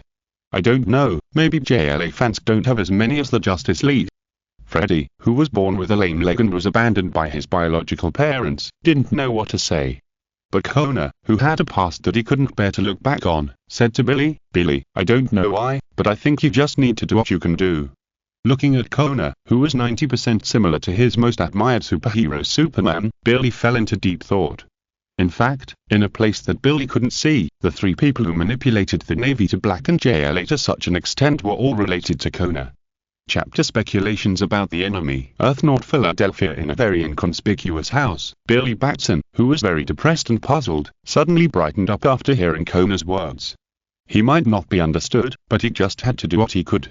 Just like Superman at the beginning, Billy couldn't help but think of his idol. "Kona, you're right. I don't have to pay attention to those voices. As long as I can protect what I want to protect, it's fine," Billy said firmly. "Billy, just be happy." Hearing this, Kona smiled slightly, and when he smiled, Freddy found that Kona was more like Superman. Freddy couldn't figure out why Kona was like Superman. And now Kona no longer has that mania, and can calm down and look at the problems after the incident. Then the 3 boys chatted with each other until they were called out for dinner. At the same time, in National City, Jello and Donna had just come back from shopping. Occasionally, taking a walk like this without worrying about anything gave them a sense of peace of mind. After talking to Donna, Zero returned to the Ultralight, but not to went to the training ground, but for another thing, that is, the magic box from Earth 3. Zero, who had a little free time, planned to crack the magic box today. As a creation that condensed Earth 3, the magic box naturally contained a lot of high technology, and it was set so that only humans from Earth 3 could start it. People from other universes would be attacked by the magic box if they touched it casually. Even when Zero was cracking the magic box, he had to be extremely careful. If he touched something, it would be a big problem. The cracking project was huge, and it took Zero 2 days to crack the magic box. After taking a look at the magic box analysis diagram and all the data, Jello said thoughtfully, "This magic box is the first plan of Earth 3. It seems that we can't destroy the magic box for the time being. Otherwise, if those pioneers of Earth 3 use other plans that I don't know, then I will be blind. I have to find a way to dig out more information before those guys abandon the first plan, and then discuss it with the Justice League." In Jello's impression, the strength of Earth 3 is not weak. If it weren't for the extremely terrifying enemy Anti-Monitor, the villains of Earth 3 would not have run to other universes for refuge. If they were just refugees, the Justice League would help find a new known planet, but the atmosphere of Earth 3 is so evil and chaotic everywhere. The worst of them is an organization called Crime Syndicate. The composition of this organization is very similar to that of the Justice League, but the personality is very different. Corresponding to Superman, Kal-El, who is also called Ultraman, is a cruel hypocrite who looks down on the humans on Earth and relies on sucking kryptonite to push the moon to block the sun. The Queen of Superman, who corresponds to both Wonder Woman and Lois Lane, is a complete bitch. She is in a relationship with Superman on the surface, but secretly she is pregnant with another man's child and wants Night Owl to take the blame. The Ring of Power, which corresponds to the greatest Green Lantern Hal Jordan, is a villain, timid and cowardly. Even the counterparts of these people are so unbearable, so you can imagine the atmosphere of the entire Earth 3. In the database of the magic box, Jello also saw the word Emperor. Emperor? Who is this? There is no such enemy in the original timeline, and the authority data of the database ranks this Emperor first. Thinking about it, Jello pointed the finger at himself. This so-called Emperor is not my counterpart, right? Jello said in disbelief. Moreover, even Superman, the strongest in the Crime Syndicate, did not receive such treatment, so his counterpart might have unified Earth 3 and become the strongest. Thinking of this, Jello's eyes twitched, and he immediately speculated on another thing, what kind of power his Isotope had. Judging from this title alone, Jello guessed that the other party had mastered the concept fragments of two boss-level strongmen, Emperor or Abrando, but on second thought, he felt that there were other possibilities. That guy might have the concept fragments of Gatamjek, and it is also possible that Zota and the Evil Heart King have concept fragments, but in short, that guy is very strong.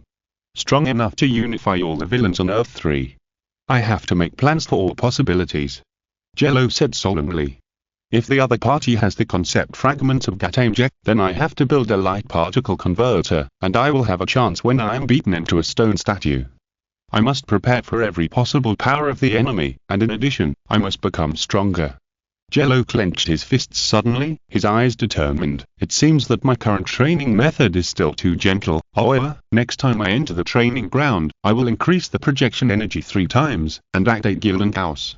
Calculating the danger, hearing this, Oyo immediately calculated how dangerous it was to do so, and she came up with an answer. But if you do this, your chance of death will reach 90.1%. Are you sure you need to do this? Of course I have to continue. Isn't there still 9.9% left? Jello replied, however, my enemies will be very powerful, and I must squeeze out more strength. Oya hesitated for a while, but she couldn't disobey Jello's orders. Even if she thought this training method was problematic, she had to obey the order. Okay, Jello, I will prepare the training ground for you right away. After hearing Oya's answer, Jello smiled slightly. That's right, Oya. Hey, the magic box actually has this design. While talking, Jello suddenly noticed that the magic box had a unique design. He only needed to modify it a little, and the magic box would become a bomb with more lethality than Big Ivan. But Jello still felt that it was not enough. You have to add some ingredients to it. Right, that's right. Jello smiled evilly and operated on the analysis diagram of the magic box. It's not unfair to say that he is a bad guy. After designing a new magic box bomb, Jello walked into the training ground with satisfaction. In the training ground, the projections of 5 seniors slowly appeared. They were Tigger, Dinah, Kay, Aguru, and Gauss. Each projection would kill Jello, and the energy intensity was 3 times his. Just standing there, the difference in energy intensity made Jello feel his heartbeat faster. Taking a deep breath, Jello no longer held back and attacked the 5 senior projections like a sharp arrow. End of this chapter. Thank you very much for reaching the end. Don't forget to like. Looking for more exclusive content and immediate access? Subscribe to our Patreon. Remember, every like, subscription, or donation encourages us to continue. Thanks to everyone, see you in the next video.